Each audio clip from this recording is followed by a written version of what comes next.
गुण स्वर संधि,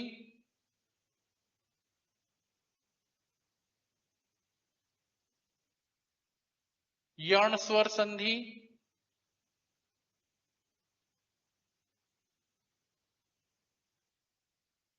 वृद्धि स्वर संधि और अयादि स्वर संधि। इतना कल चर्चा हुई थी, है ना, सभी को याद होगा। फिर मैंने, दिख गया आईटी उन लोग भी आ गए। इसके बाद मैंने दीर्घ स्वर संधि पढ़ाई थी कल। आज हम चर्चा करेंगे गुण स्वर संधि पर। बहुत सरल है। गुण स्वर संधि के लक्षण में आता है ए, ओ, अर। दीर्घ स्वर संधि के लक्षण में क्या था? आ, ई, उ और बड़ी री। ठीक। अब देखिए, तीसरा कॉलम आपका बनेगा, जीवन में कभी इसको भूलना ही नहीं रहेगा। स्वर हम पढ़े थे कल 11, 2 अयोगवाह 13 बनाए थे। स्वरों को अब हम क्लासिफाइड कर रहे हैं। हस्व, हस्व यानी छोटा या लघु, कौन कौन है?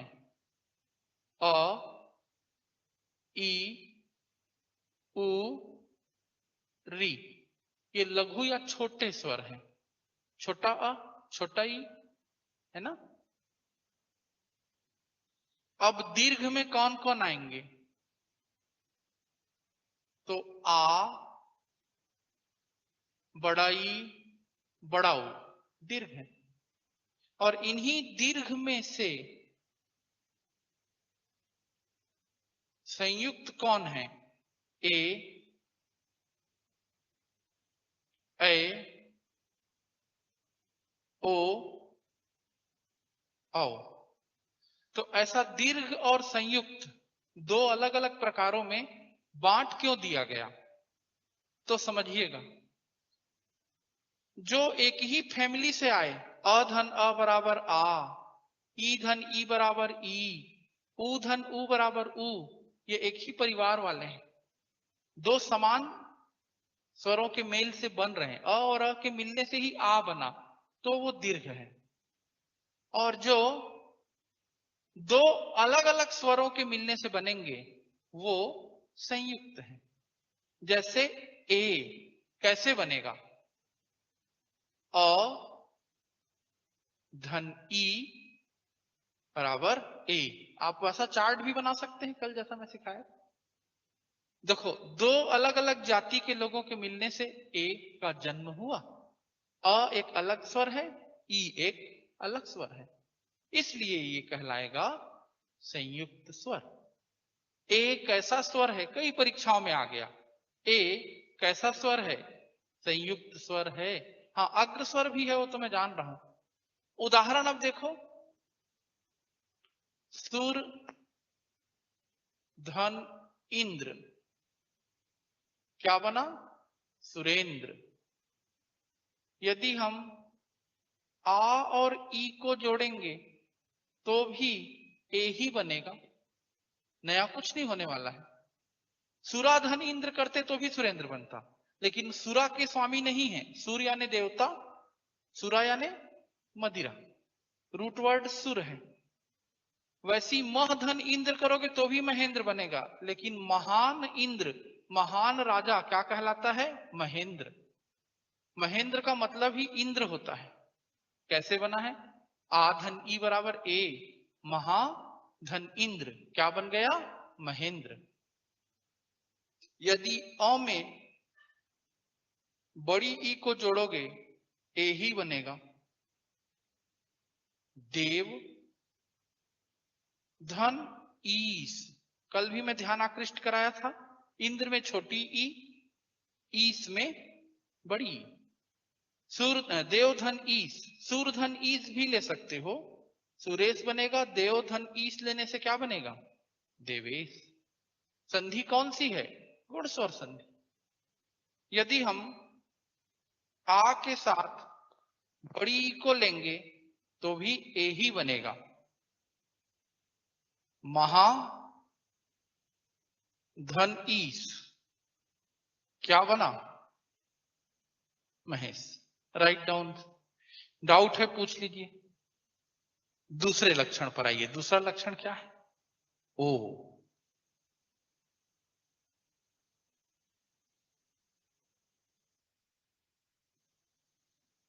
ओ कैसे बनेगा? बिल्कुल सेम ऐसी 4 प्रकार से।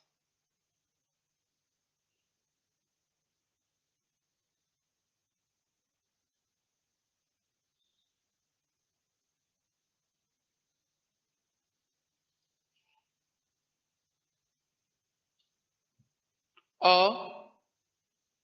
धन उ बराबर ओ।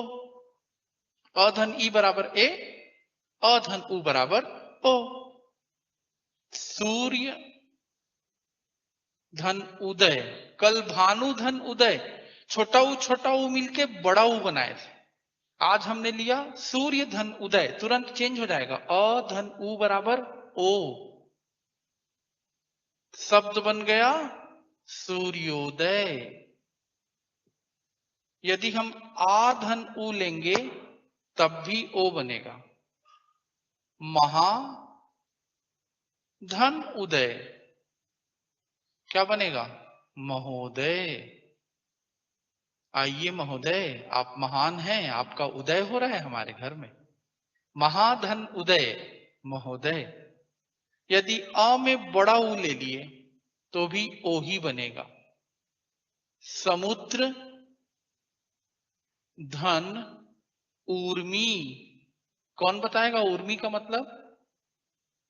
लहर। एकदम कैच करना है 100% अलर्ट होके। उर्मी यानी लहर। समुद्र धन उर्मी, समुद्र की लहर। शब्द बन गया समुद्रोर्मी। आ के साथ उ लिए तो भी ओ ही बनेगा। महा धन उर्मी, महान लहर। शब्द बन गया महोर्मी।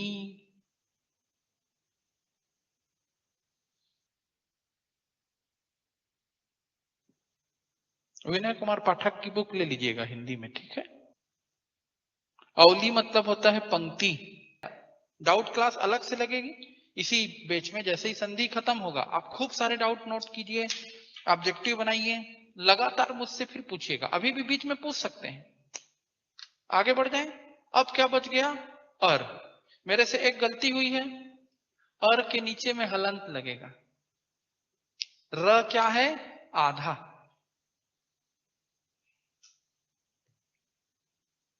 देखिए कैसे बनेगा।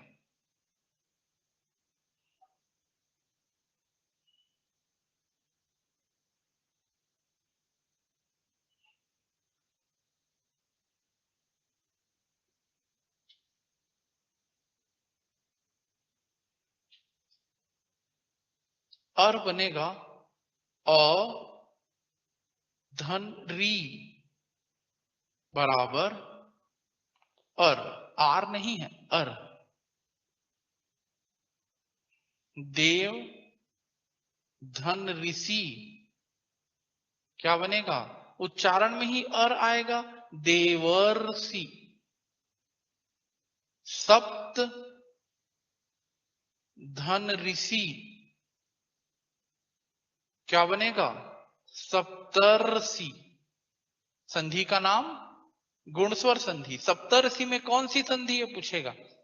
स्पष्ट आंसर गुणस्वर संधि। यदि आ धन री लेंगे तो भी कुछ नहीं होगा, और ही बनेगा। महा धन ऋषि क्या बना? महर्षि। महा धन ऋण बोलिए तो क्या बनेगा?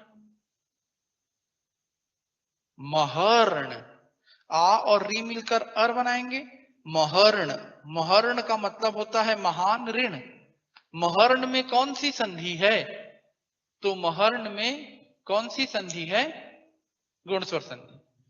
हाँ, विनय कुमार पाठक की बुक हिंदी के लिए अलग आती है और छत्तीसगढ़ी के लिए अलग आती है। अभी आप हिंदी के लिए बुक खरीद लीजिएगा। कितने लोगों ने होमवर्क किया? हाथ उठाइए। Good, very good. आपने कितने शब्द लिखे नीचे? कि केवल ऐसी जो मैं बताया था उसी को लिख के आ गए? वो होमवर्क थोड़ी हुआ, वो तो उतारने का वर्क हो गया। इसको कल दिखाओगे तो मैं हर संधि से, जैसे ए से कितने शब्द बताया? एक। और कितने शब्द बन सकते हैं? 10-10, 20-20। आपको नीचे में क्या करना है? जोड़ना है अलग अलग किताबों से, अपने दिमाग से, है ना? तब आपका कमांड बढ़ेगा। नियम तो आप समझ गए। आगे बढ़ते हैं।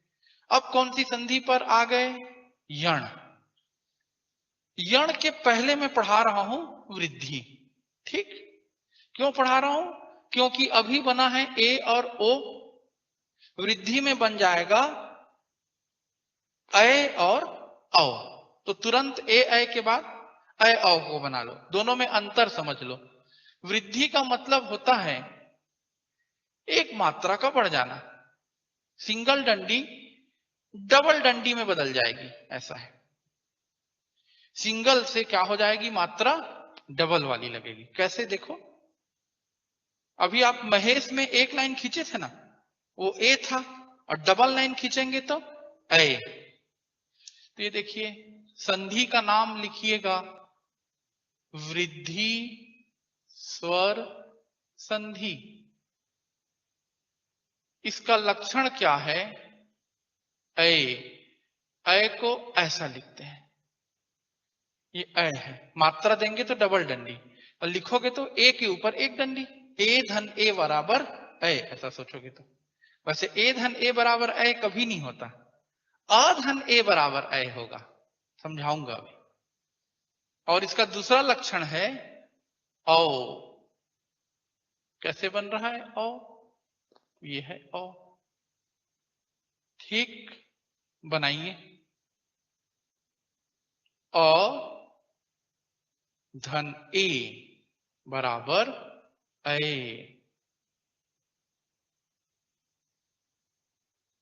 एक, क के बाद अ है, धन एक, एका एक नहीं, क्या होगा?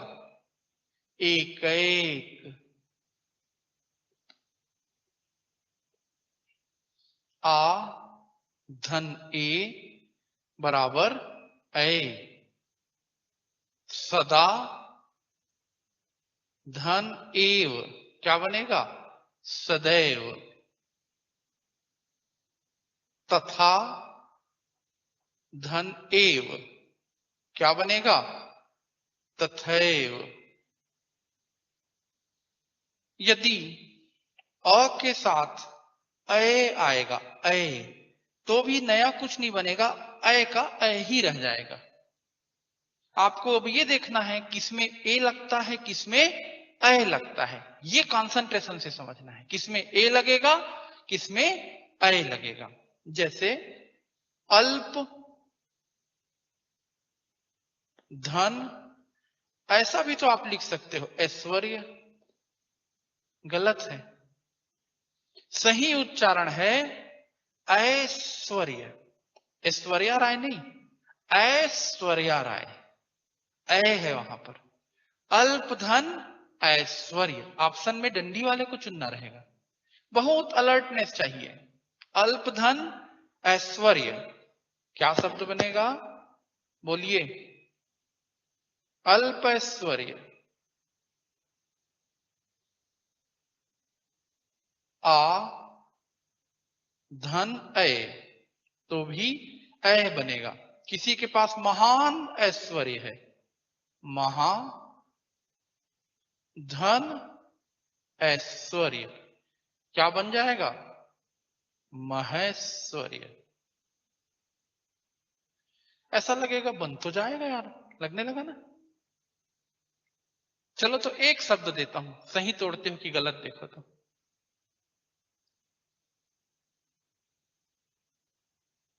मतैक्य।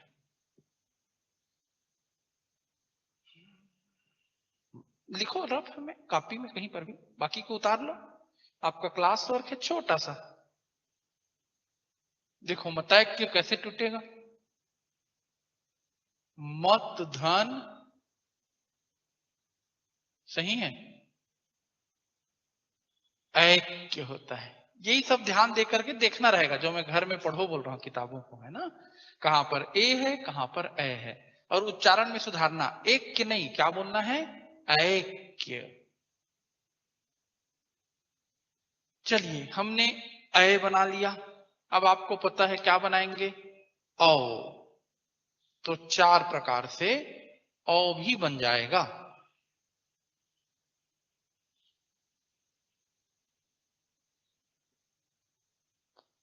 अ धन ओ बराबर औ। ओज का मतलब होता है तेज या प्रकाश। तो किसी में थोड़ा तेज है, थोड़ा प्रकाश है, अल्पौज।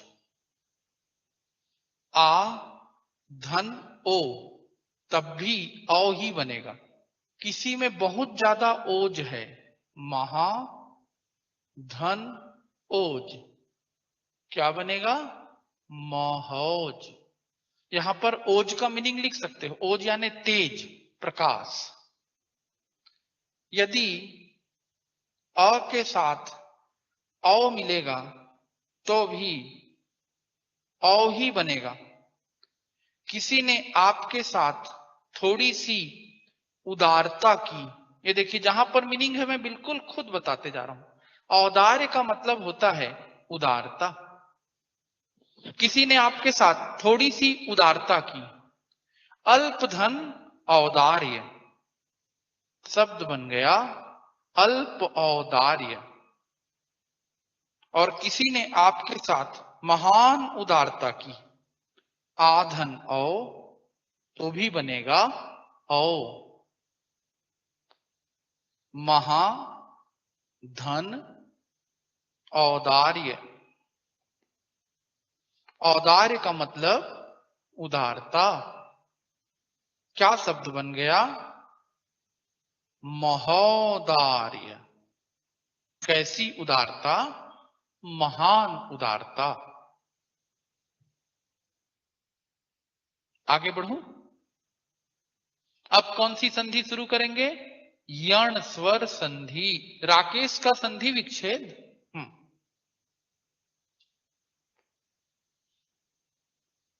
राका धन ईस, दोनों शब्द अर्थयुक्त हैं। राका मतलब रात्रि, ईस मतलब स्वामी। जो रात्रि का स्वामी है वो है राकेश। तो राकेश का मतलब चंद्रमा। राक धन ईस नहीं होगा, राक स्टार नहीं है, राका धन ईस, राका धन ईस राकेश। ओके।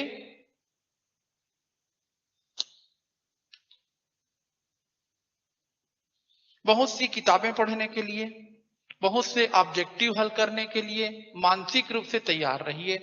छोटे से बच्चे की तरह पढ़ना चाहोगे, उंगली पकड़ करके ही चलना चाहोगे, आगे नहीं बढ़ पाओगे। बहुत बड़ी परीक्षा है और आप बच्चे नहीं रहे कि सर मेरे बुक से बाहर से आ गया, पढ़ाई में से नहीं फंसा।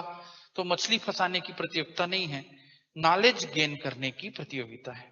ओके, अपने आप को मैच्योरिटी की ओर ले जाना है, कॉन्फिडेंस की ओर ले जाना है। और कॉन्फिडेंस पढ़ने से आएगा, टाइम पास करने से नहीं आएगा। यहां सिंसियर चेहरा बना के बैठे रहने से भी नहीं आएगा। सिंसियरिटी वर्क में झलकेगी यहां से जाने के बाद। समझ रहे हो कि नहीं? यहां तो सब सिंसियर है, असली सिंसियरिटी कहां रहेगी? यहां से निकलने के बाद आप क्या करते हो, अपने 24 घंटों का क्या इस्तेमाल कर पाते हो। क्योंकि पढ़ाते हम सबको हैं, एक सिंगल फोटो फर्जी नहीं रहता, सिंगल। पब्लिक तो बोलती है, चिढ़ती है, पैसा कमा रहे हैं ये उनको मन में रहता है। लेकिन जितने बच्चों का चयन हुआ है, जिसको आप जानते होगे जाके पूछ सकते हो। पर जितने बच्चे फेल पास होते हैं उससे ज्यादा फेल भी तो होते हैं। तो पास और फेल का निर्णय कौन करता है? अलग से किसी को नहीं पढ़ाते हमारे कोचिंग के कोई टीचर, वो आपका परफॉर्मेंस तय करेगा। ठीक, आपका परफॉर्मेंस आप समझ सकते हो, है ना भाई, आपको बहुत ध्यान से पढ़ना है। अब कौन सी, यहां से जाने के बाद निरंतर प्रैक्टिस करनी है, जब तक लक्ष्य न मिले तब तक भटकना नहीं है, भटकोगे तो बर्बाद हो जाओगे, बस इतना ही समझा सकते हैं। निगेटिव बातों पे नहीं आना है। ये पीएससी की परीक्षा है, प्रतिवर्ष होती है। नवंबर में वैकेंसी आती है, फरवरी में पेपर होता है। सरकार वैकेंसी नहीं निकाल रही है, कोर्ट केस लगा है, बाकी वैकेंसी पे रोक लगती है। किस पे कभी रोक नहीं लगी है आज तक? पीएससी पे। कोर्ट केस होता भी है तो भी अगले साल की परीक्षा होती है, लेट भी होता है तो एक साल लेट से परीक्षा होती है, लेकिन हर साल भर्ती क्या होती है इसकी, चलते रहती है। तो आज नहीं तो कल आपको एग्जाम देने को इसमें हमेशा मिलेगा।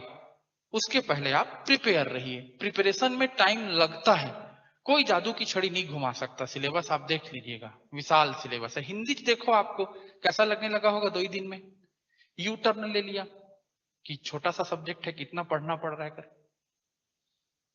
यण स्वर संधि लक्षण देखिए। राजेश का अर्थ क्या होगा? कुछ नहीं होगा। वैसे राजधन ईश, राजा धन ईश ऐसा बना लो, पर उसको संधि से बना हुआ शब्द नहीं लेते हैं हिंदी में। यण स्वर संधि लक्षण य व र, इसकी 3 और नहीं बोल रहा हूं, य व र। ओके, यह किससे बनेगा? तो देखो भाई, ई धन अ बराबर य, दोनों को बार बार एक साथ बोलो, यह उच्चारण होने लगेगा। वर्णों के मेल से उत्पन्न विकार ही क्या है? संधि है। बोलने में डिफरेंस होता है, धीरे से कल और क्लियर होगा कॉन्सेप्ट, थोड़ा सा भी लगा होगा, हाँ इया बोलने से यह बन जाएगा। अति यानी थोड़ा सा, और अल्प यानी भी थोड़ा, थोड़ा ही थोड़ा, बहुत थोड़ा।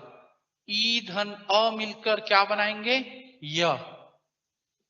मात्रा किसके साथ लगी थी? त के साथ। ई किसके साथ पार्टनरशिप कर लिया? अ के साथ। त बेचारा हो जाएगा आधा। अति धन अल्प क्या बन गया? अत्यल्प। अब थोड़ा सा टफ होता है, ध्यान से पढ़ना। अत्यल्प में कौन सी संधि है? यण स्वर संधि।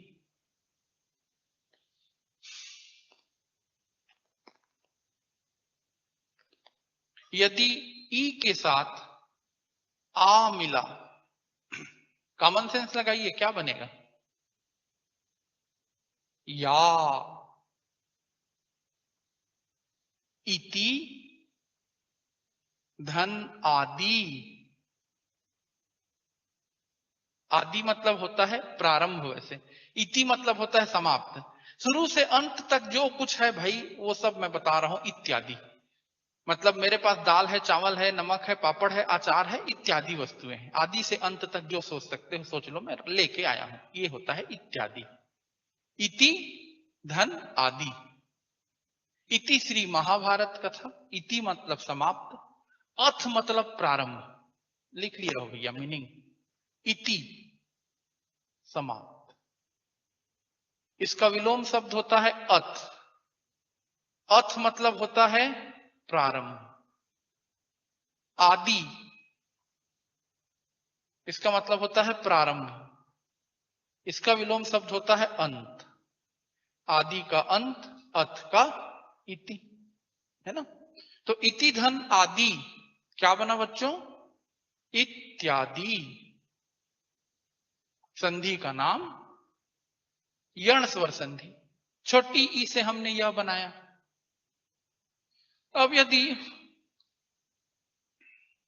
छोटी ई में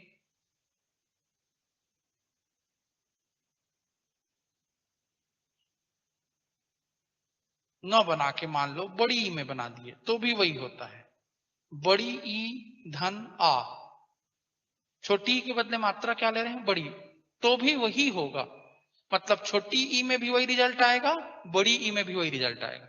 बड़ी ई धन आ क्या बनेगा, या। देवी धन आगमन, ई और आ मिलकर या बनाएंगे, व आधा हो जाएगा। शब्द क्या बनेगा, देवागमन नहीं होगा बेटा, देवागमन में दीर्घ स्वर संधि, देव्यागमन में यण स्वर संधि। अंतर समझ रहे हो, ये टफ है यण। अब छोटी ई से भी वही रिजल्ट आता है, बड़ी ई से भी वही रिजल्ट आता है ना। तो मैं आबलिक करके लिख दूंगा दोनों को, और अभी बहुत सारे शब्द बनाने हैं।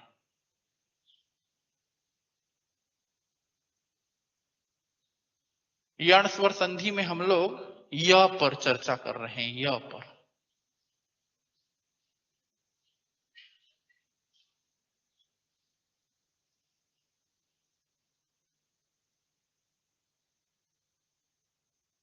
छोटी ई या बड़ी ई, इसके साथ छोटा ऊ मिलेगा, क्या बनेगा, यू। और यदि बड़ा ऊ मिला तो क्या बनेगा, यू। ऐसा उदाहरण देख लो, अति ये छोटा ई, धन उत्तम ये छोटा ऊ, ई और ऊ मिलकर यू बनाएंगे, अति धन उत्तम, त आधा हो जाएगा, अत्युत्तम। अत्युत्तम में कौन सी संधि है, यण स्वर संधि, ई और ऊ मिलकर यू बना लिए। बड़ी ई का कमाल देख लो, नदी धन ऊर्मी, ऊर्मी का मतलब लहर, ई और ऊ मिलकर यू बनाएंगे, बड़ा ऊ है तो यू बनेगा, द आधा हो जाएगा, नद्यूर्मी। इसी को ऐसा भी लिखते हैं, ये नघूर्मी नहीं है, द और यह है, नद्यूर्मी नदी की लहर। नदी धन उर्मी, नद्यूर्मी। समुद्र धन उर्मी, समुद्रोर्मी, वहां पर क्या था, गुण स्वर संधि। नदी धन उर्मी क्या बना, नद्यूर्मी, यहां पर कौन सी संधि आ गई, यण स्वर संधि। यदि ई या बड़ा ई से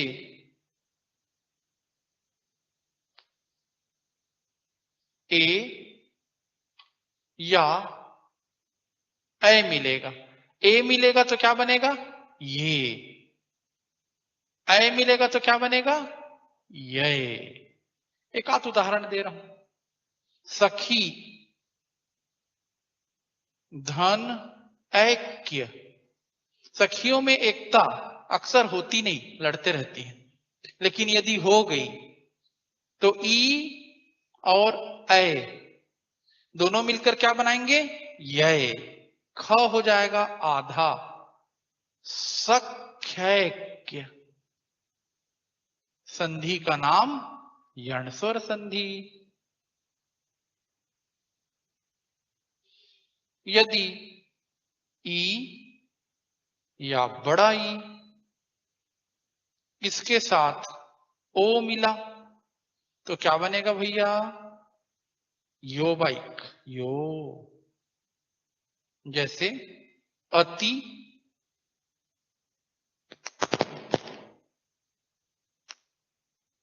धन ओज, ई और ओ मिलकर यो बनाएंगे, त आधा हो जाएगा अत्योज।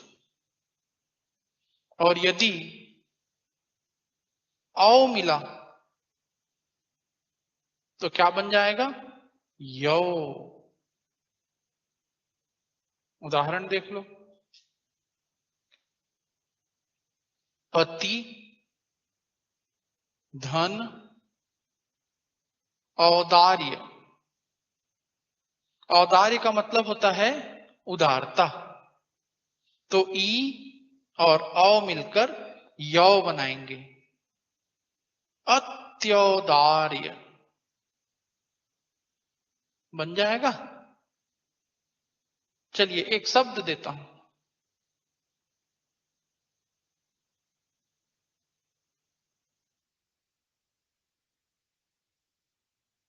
संधि विच्छेद करें। वाण्यौचित्य। वाणी धन, औचित्य। Very good. वाणी धन औचित्य। औचित्य का मतलब होता है कुछ अर्थ निकलना।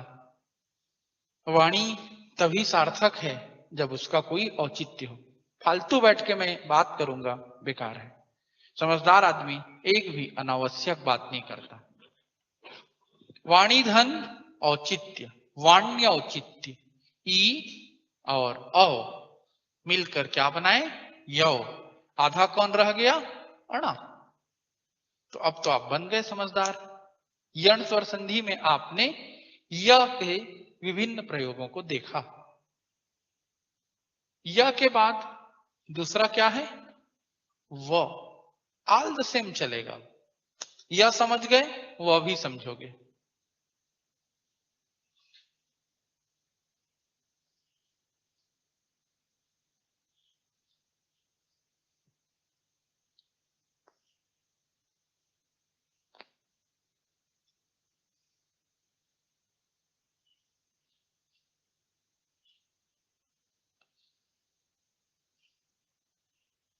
देखिए, उ धन अ, उआ उआ उआ उआ क्या बनेगा? व। इया इया या, उआ उआ वा।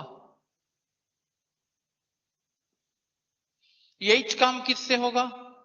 बड़ा ऊ से भी होगा। जैसे छोटा ई बड़ा ई में से चल रहा था, वैसे ही छोटा ऊ बड़ा ऊ से सेम लॉजिक। ओके। और यदि आ मिल गया तो व के बदले वा। प्रैक्टिकल करके देख लो। सु धन अक्ष क्या बनेगा प्यारे बच्चों? स्वच्छ, सुंदर और अच्छा। सु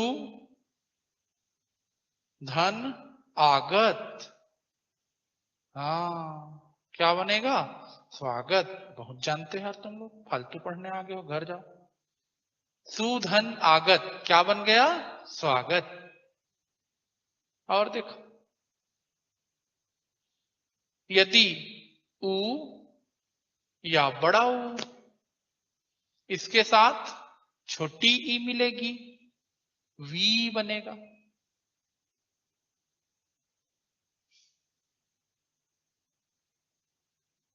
सर सूची और समिति का शुद्ध शब्द क्या होगा? सूची। देख बेटा, शक्कर कसा वाला सूची, सूची मतलब पवित्र। सूची, अंक सूची लिख लो तुम लोग भी, जानते तानते नहीं हो। सूची यानी तालिका। सूची, सुई। इसमें कोई शुद्ध अशुद्ध नहीं है, हर प्रकार से शब्द सही है, मीनिंग चेंज हो जाता है। तो यदि अंक सूची वाले में ऐसा लगा है तो गलत हो जाएगा। आप सब वाक्य को परीक्षा के प्रश्न लेके आया करो। समिति, समिति को तो ऐसा लिखते हैं, दोनों में छोटी ही रहता है समिति। चलो किसी का डाउट था ऑनलाइन में? चलिए, ऊ धन ऊ मतलब ऊ या छोटा ऊ, सॉरी छोटा ऊ या बड़ा ऊ, इसके साथ ई मिलेगी तो क्या बनेगा? वी। और यदि बड़ी मिलेगी तो वी। एक आध एग्जाम्पल देखो तो, वो मैं बता रहा हूं। अनु छोटा ऊ है, धन ईक्षण बड़ा ई है, ऊ और ई मिलकर क्या बनाएंगे? वी। न हो जाएगा आधा, अनवीक्षण। Write down. कुछ भी डाउट है इतने शब्दों में दोबारा पूछ लो। आगे बढ़ें, ज्यादा तो नहीं हो रहा है?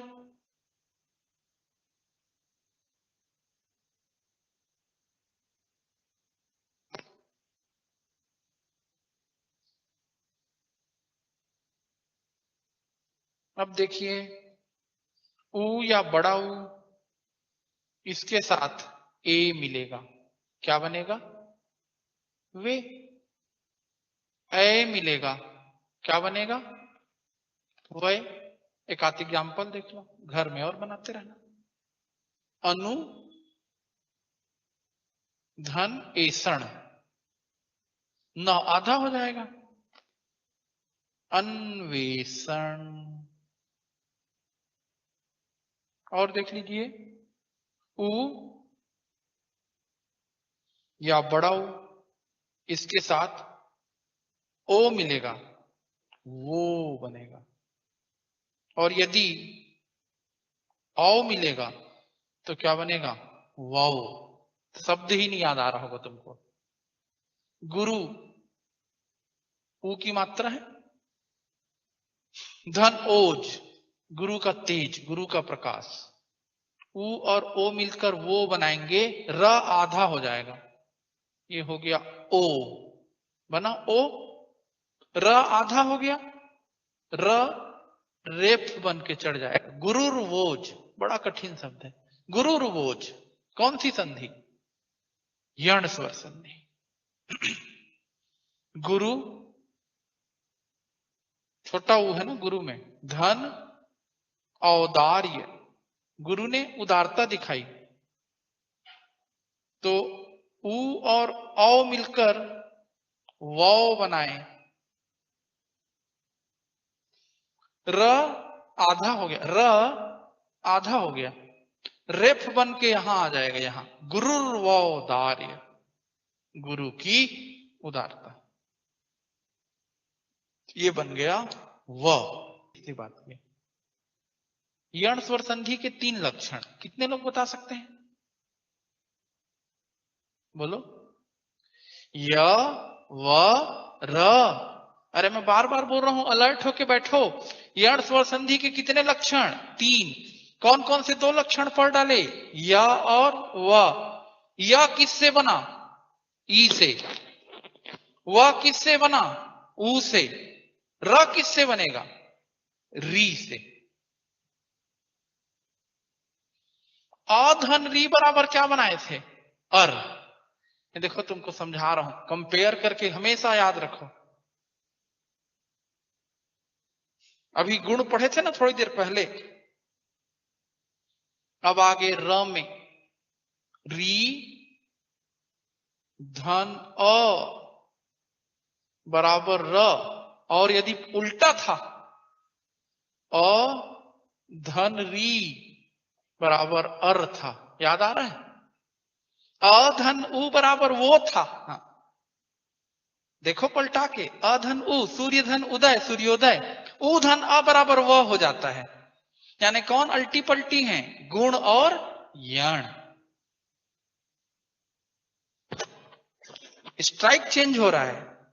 अधन उ था तो गुण था, उ धन अ हुआ तो यण हुआ, अधन री था तो गुण था, और री धन अ हुआ तो यण हुआ। अधन री करने से अर बना, री धन अ कहने से र बना। ओके, उदाहरण देख लो अब। री धन अ,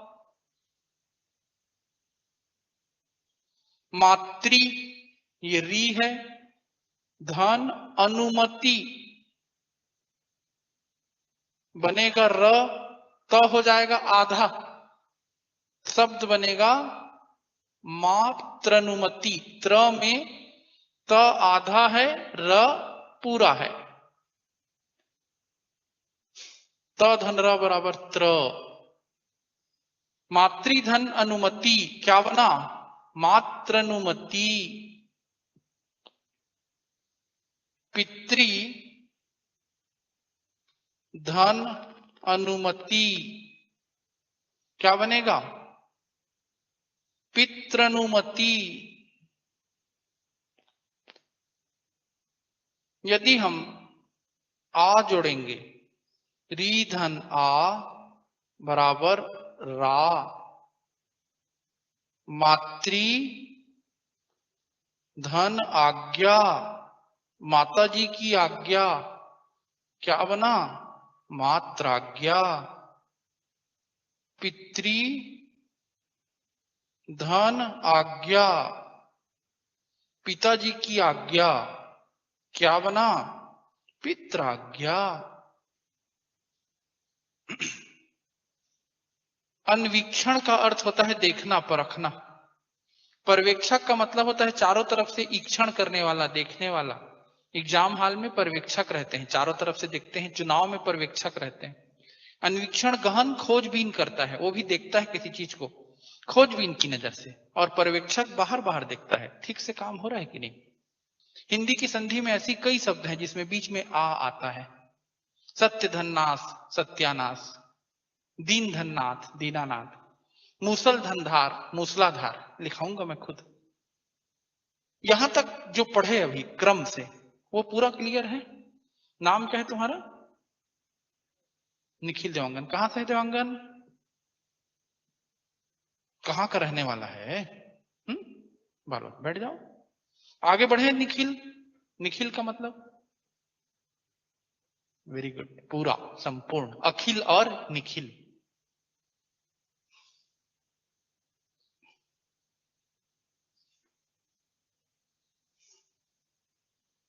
अब 5वें नंबर की स्वर संधि के प्रकार पर आ गए। 5वें नंबर का प्रकार कौन सा है? अयादी। तो ज्यादा थोड़ी हो रहा है, मुझको प्लीज बता दो। ओवरलोड होगा, रोक दिया करना। पढ़ाऊं आगे? डरो मत, हाँ या नहीं बोलो। आगे बढ़ूं? नहीं तो फिर सब ऊपर से चल देगा। अयादी स्वर संधि। चलो इसको प्रैक्टिस करते हैं। इसका लक्षण देखो। अय, आए, ऐ। लड़की लोग खुश हो जाएंगे। अय, आए, औ, आओ, ये मुख्य लक्षण है। वैसे ऐ, आई, औ, आऊ, कई ठो बनते रहेगा। ये सब बनेगा कैसे? बड़ा इजी। ये बार बार आता है। और अयादी और यण को भी कट पूछते हैं। अय, ए से अय बनेगा। ए से, जैसे ने धन अन क्या बन गया प्यारे बच्चों? नयन। लेकिन अय से आय बनेगा। गए धन अन। अब गयन मत बनाना, क्या बनेगा? गायन।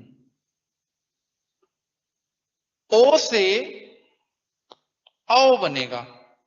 पो धन अन क्या बनेगा? पवन।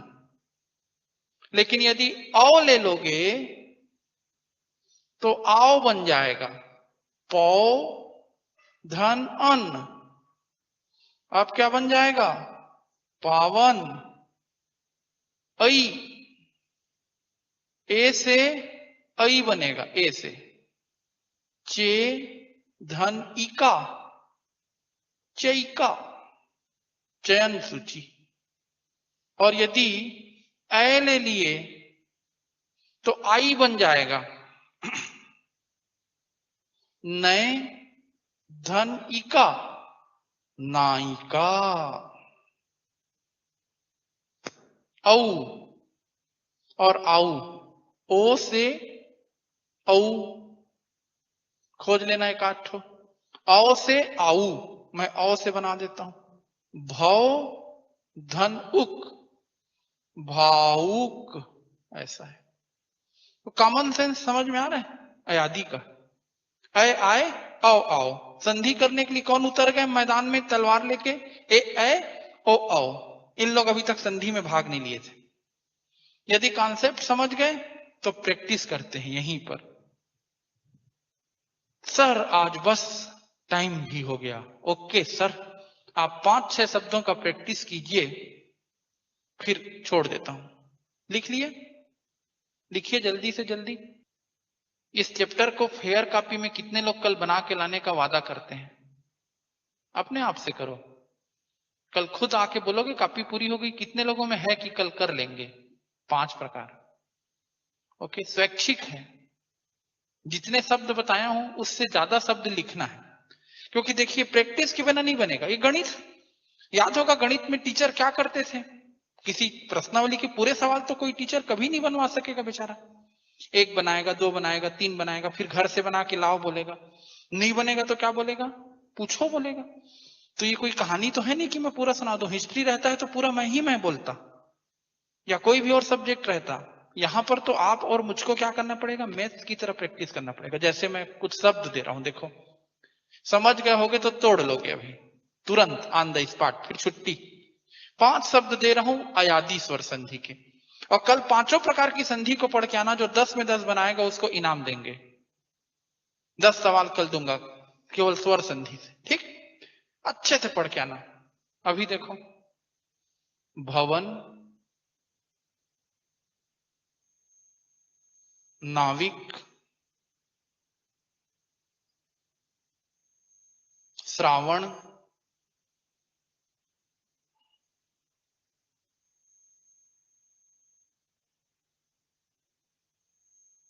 नायिका,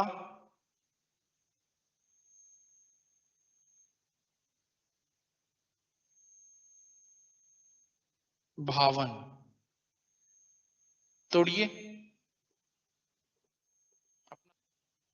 पौधन अक पवक नहीं होगा बेटा, पौधन अक पावक होगा। भवन, भाव नहीं, भाव करोगे तो भावन हो जाएगा। यही तो समझना है। भोधन अन भवन, भवधन अन भावन। नहीं समझ पाए तो जिंदगी भर पास नहीं होगे। एग्जाम में दोनों विकल्प रहेगा, भो भी रहेगा भाव भी रहेगा। भाव भाव करते रहना। नाविक, अब इसमें नो धन ईक नहीं लगाओगे, नौ धन ईक हो गए, क्योंकि आविक है। ये भावन नहीं है, भवन है। ये नविक नहीं है, नाविक है। तो यहां पर 9 धन ईक होगा। श्रावण, श्रव धन अन। ये न संधि के बाद अणा में बदलता है, डबल हो रहा है। यहां पर स्वर है और यहां पर व्यंजन संधि है। कल व्यंजन भी चर्चा में लेंगे। श्रव धन अन श्रवण। नायिका, नए धन इका। भावन, भव धन अन। कितने लोगों ने 5 में 5 बनाया? Very good. क्या नाम तुम्हारा? धनंजय पटेल। फर्स्ट टाइम पढ़ रहे हो हिंदी की और पढ़े थे? गुड। सुशासन में सु उपसर्ग है बेटा, उसका संधि विच्छेद नहीं होगा, उसका उपसर्ग अलग होगा। सुधन शासन, सुशासन, सु उपसर्ग है उसमें। ओके, ये ऑनलाइन डाउट है। मतलब ऑनलाइन क्लास कैसी होती है आप समझना चाहोगे तो देखिए, घर से पढ़ रहे हैं, वो माइक से भी मुझसे बात कर सकते हैं, पर उनका माइक ऑफ है। कारण क्या है? फिर ऐसे में तो हल्ला गुल्ला मचने लगेगा, कोई भी घर से माइक उठा के कुछ भी पूछेगा। वो टाइप करते हैं, हमको दिखता है, और तुरंत हम लोग क्या करते हैं, उनको जवाब देते हैं। तो जो लोग नहीं जानते उनको बड़ा भ्रम लगते रहता है, ऑनलाइन क्लास है कैसे होता होगा, सर लोग दिन भर नाचते कूदते रहते हैं, सोचते होंगे। यहां से तुमको बड़े इत्मीनान से मैं पढ़ा रहा हूं, कोई दिक्कत है? एक क्लास रायपुर से आ रही, मैं रायपुर चला जाऊंगा, दीक्षित सर कहाँ आ जाएंगे? यहाँ आ जाएंगे। पटेल सर लोग पढ़ाने लगेंगे, हम लोग कुछ और काम में लग जाएंगे। अभिजीत सर पढ़ाने, और भी बहुत सारे सर हैं हमारे साथ, सब मिलजुल के पढ़ाएंगे। बच्चों को पढ़ना रहता है नेतागिरी छोड़ के, सिलेबस बहुत टाइम लेगा। कोर्स खत्म करना हमारे लिए मजाक है। याद है हमको तो सब। टाइम क्यों लगता है? तुमको अपने साथ मुख्य धारा में जोड़ने का हम प्रयास करते हैं। पढ़ के आओ, कॉपी बनाओ, प्रैक्टिस करो, ऑब्जेक्टिव हल करो। और अंधाधुंध बोलोगे कोर्स खत्म करो, तो बातचीत और बंद, केवल फटाफट पढ़ाए, फिनिश, फ्रेश कोर्स में जैसा होता है। तो आप बाकी निगेटिविटी को दिमाग से निकाल देना। आपको पढ़ना है, इसको जान लो। और थोड़ा बहुत नहीं पढ़ना है, एकदम कसम खा के शुरू करो। मैं फरवरी में पढ़ लूंगा, मैं दिसंबर में पढ़ूंगा, मेरे को तो 1 साल बाद एग्जाम देना है। लौट कर समय नहीं आएगा। बचपन में जो करते थे, कॉलेज में जो करते थे, वो कर लिए। यदि वैसा यहां करोगे, मैं अपने 20 साल के अनुभव से बता रहा हूं, बर्बाद हो जाओगे। आपको 20 सिंसियर पढ़ना है पर डे। लास्ट बोल रहा हूं। चलें तो स्टार्ट करें। कल मोटा मोटी बातें तो हो गई थी, है ना, पहले क्लास के संदर्भ में। और उसके बाद हम लोगों ने स्टार्ट भी कर दिया था, है ना, छत्तीसगढ़ का पंचायती राज, है ना। और मैंने आपको बताया भी था कि ये छत्तीसगढ़ है, मतलब क्योंकि बहुत इंपॉर्टेंट सब्जेक्ट है आपका छत्तीसगढ़, और ये अपन टारगेट स्टडी कर रहे हैं, इसलिए छत्तीसगढ़ से ही हम लोगों ने शुरुआत भी किया इस बार। ठीक है, नहीं तो अलबत्ता हमेशा हम कॉन्स्टिट्यूशन से स्टार्ट करते हैं, लेकिन आप लोगों को पंचायत पढ़ा रहे हैं सबसे पहले, छत्तीसगढ़ का पंचायती राज। ठीक है। और कल मैंने आपको पंचायत के बारे में थोड़ा सा इंट्रोडक्शन दिया था कि आखिर पंचायत होता क्या है ना, जिससे मैंने आपको बताया था कि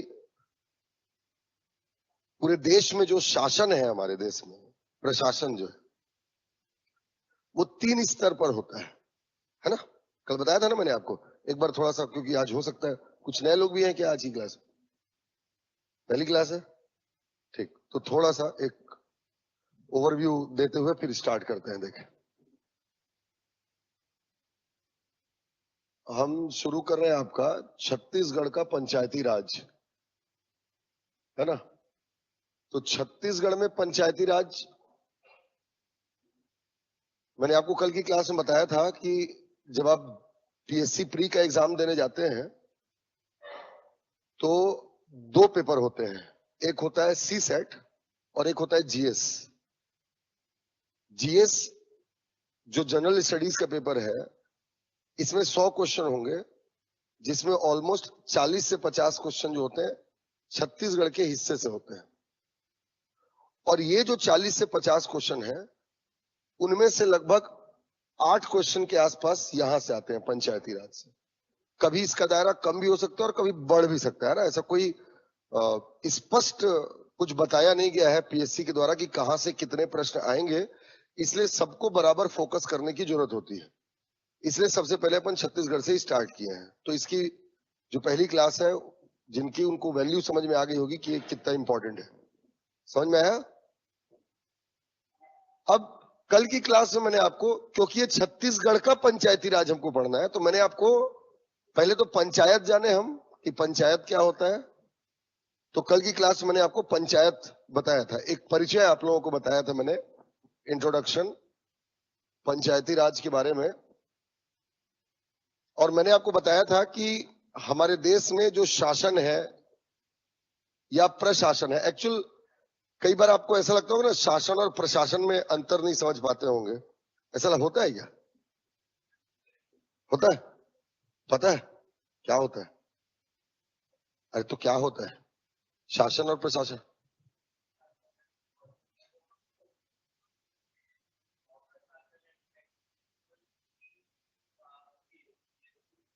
मेनली नौकरशाह जो होते हैं, ब्यूरोक्रेट्स। जैसे आप प्रशासन का हिस्सा होंगे, सरकारी अधिकारी बनेंगे तो ठीक। और जिनको, जैसे इन्होंने बताया ना कि हम जिनको चुनते हैं, मतलब जो राजनीति से आते हैं, मुख्यमंत्री वगैरह, ये सब आपके क्या हो जाएंगे, शासन का हिस्सा होंगे। तो जैसे आप सुनते होंगे छत्तीसगढ़ शासन, है ना। छत्तीसगढ़ शासन मतलब पूरी राजनीति उसमें आ जाएगी छत्तीसगढ़ की, है ना, जिसकी सरकार है। और प्रशासन में आप सब शामिल होंगे। तो हमारे देश में जो शासन होता है वो बेसिकली 3 स्तर का है, मैंने कल भी बताया था। एक पूरे देश के लिए होता है, जिसको केंद्र स्तर का शासन बोलते हैं। एक राज्य स्तर का होता है, जिसको हम राज्य का शासन बोलते हैं। तो केंद्रीय शासन जो होगा ये केंद्र स्तर पर, ये तो पूरे देश के लिए होगा, है ना। और जो राज्य का शासन होगा, राज्य का शासन ये फिर दो हिस्सों में बंट करके होता है। एक राज्य स्तर पर, है ना, जैसा मुख्यमंत्री कर रहे हैं, पूरे राज्य के लिए शासन कर रहे हैं। और एक होता है आपका जिला स्तर पर, है ना, डिस्ट्रिक्ट लेवल पर। रायपुर जिले का शासन, बिलासपुर जिले का शासन, ऐसे हर जिले का शासन होता है। जब जिले में आप जाते हैं तो जिला स्तर का जो शासन होगा, जिला स्तर के शासन को ही हम स्थानीय शासन या लोकल गवर्नमेंट कहते हैं। जो जिले का शासन होता है ना, उसको स्थानीय शासन नाम दिया जाता है, लोकल सेल्फ गवर्नमेंट, स्थानीय स्व शासन कहते हैं बेसिकली इसको, लोकल सेल्फ गवर्नमेंट, है ना। तो जैसे केंद्र का शासन प्रधानमंत्री कर रहे हैं, राज्य का शासन आपका मुख्यमंत्री कर रहे हैं, जिले का शासन मेनली कलेक्टर के हाथ में होता है, ठीक है ना। तो जिला स्तर का शासन जो है आपका, ये स्थानीय शासन कहलाएगा। अब जिले में भी दो प्रकार के क्षेत्र आ जाएंगे। देखें, हर जिले में दो प्रकार के क्षेत्र होंगे। एक उस जिले का ग्रामीण क्षेत्र होगा, रूरल एरिया, और एक उस जिले का शहरी क्षेत्र होगा, यानी अर्बन एरिया। अब जिला स्तर का शासन स्थानीय स्वशासन है, लेकिन जब ये स्थानीय स्वशासन गांव के लिए किया जाए तो इसका अलग नाम होगा, और जब यही स्थानीय स्वशासन शहर के लिए किया जाए तो इसका अलग नाम होगा। जब यही स्थानीय स्वशासन गांव के लिए किया जाता है तो इसी को कहते हैं पंचायत, और यही स्थानीय स्वशासन जब आपका शहरों के लिए किया जाता है तो इसी को कहते हैं अपन नगरीय निकाय। इंग्लिश में आप अर्बन बॉडी या म्यूनिसिपल्स बोलते हैं, म्यूनिसिपालिटी वगैरह ज्यादा सुनते होंगे आप, है ना। तो बेसिकली हमको क्या पढ़ना है, पंचायत। देखें, पंचायत, ठीक है। तो पंचायत अगर आपसे पूछे कोई कि क्या है, तो यहां से आपको समझ में आएगा कि पंचायत ग्रामीण प्रशासन है, यानी गांव की जो सरकार होती है या गांव में जो शासन करने की जो व्यवस्था है, उसी को हम क्या बोलते हैं, पंचायत। आया समझ में? गांव में ही सुनते हो ना पंचायत, पंच सरपंच गांव में सुनते हो, शहर में कहां सुनते हो, पंच सरपंच सुनते हो बस, ठीक। तो गांव में ये शासन करने का माध्यम है पंचायत जो है। अब आप एक चीज देखें, यहीं से कल जो मैंने आपको बताया था कि हमारे संविधान में, जब हम कॉन्स्टिट्यूशन देखते हैं हमारा संविधान, तो हमारे देश में जो शासन होगा उस शासन के बहुत सारे विषय होते हैं, है ना, बहुत सारे विषय होते हैं जिस पर शासन करने की जरूरत है। और मेनली जो सरकार है वो दो स्तर पर है, केंद्र सरकार और एक राज्य सरकार। जो पंचायत वगैरह वो तो राज्य के अधीन ही आ रहा है ना, राज्य के अंडर में ही तो है। तो अब बहुत सारे विषय होते हैं जिस पर शासन करना होता है, बहुत सारे सब्जेक्ट हैं, उन्हीं को हम सब्जेक्ट ऑफ एडमिनिस्ट्रेशन भी बोलते हैं, सब्जेक्ट ऑफ गवर्नेंस भी बोलते हैं, शासन के विषय। ये जो शासन के विषय है, अब दो ही मेन सरकार है, केंद्र सरकार और राज्य सरकार। तो किन विषय पर केंद्र सरकार शासन करेगी, किन विषयों पर राज्य सरकार शासन करेगी, इनको दोनों के बीच में बांटना पड़ता है। तो ये जो शासन के विषय है ना, इनका बंटवारा हमारे संविधान में किया गया है। शासन के विषयों का जो बंटवारा है उसको सूची विभाजन कहते हैं, लिस्ट डिस्ट्रीब्यूशन। कुछ विषय ऐसे हैं जिन पर शासन करने का अधिकार राज्य सरकारों को दिया गया है, उन्हें हम राज्य सूची के विषय कहते हैं, स्टेट लिस्ट। कुछ विषय ऐसे हैं जिन पर शासन करने का अधिकार केंद्र सरकार को दिया गया है, उसे हम केंद्र सूची या मैटर ऑफ यूनियन लिस्ट कहते हैं। और कुछ विषय ऐसे हैं जिन पर राज्य और केंद्र सरकार दोनों को शासन करने का अधिकार दिया गया है, उसे हम समवर्ती सूची या इंग्लिश में कॉन्करेंट लिस्ट कहते हैं। तो तीन प्रकार की सूचियां हैं। एग्जाम में प्रश्न पूछता है कि पंचायती राज कौन सी सूची का विषय होगा, तो आप खुद देखें कि पंचायत किसके अधीन आ रहा है, राज्य के अधीन आ रहा है ना। तो पंचायत पर शासन करने का अधिकार किसका होगा, इसलिए पंचायत कौन सी सूची में आएगा बताओ। इसीलिए याद रखें कि पंचायत जो है आपका, ये राज्य सूची का विषय है ना। Panchayati Raj is the matter of state list. अब यहीं से मैंने आपको कल एक और बात बताया था, तो दो बातें अभी तक हम जाने कि पंचायत होता क्या है।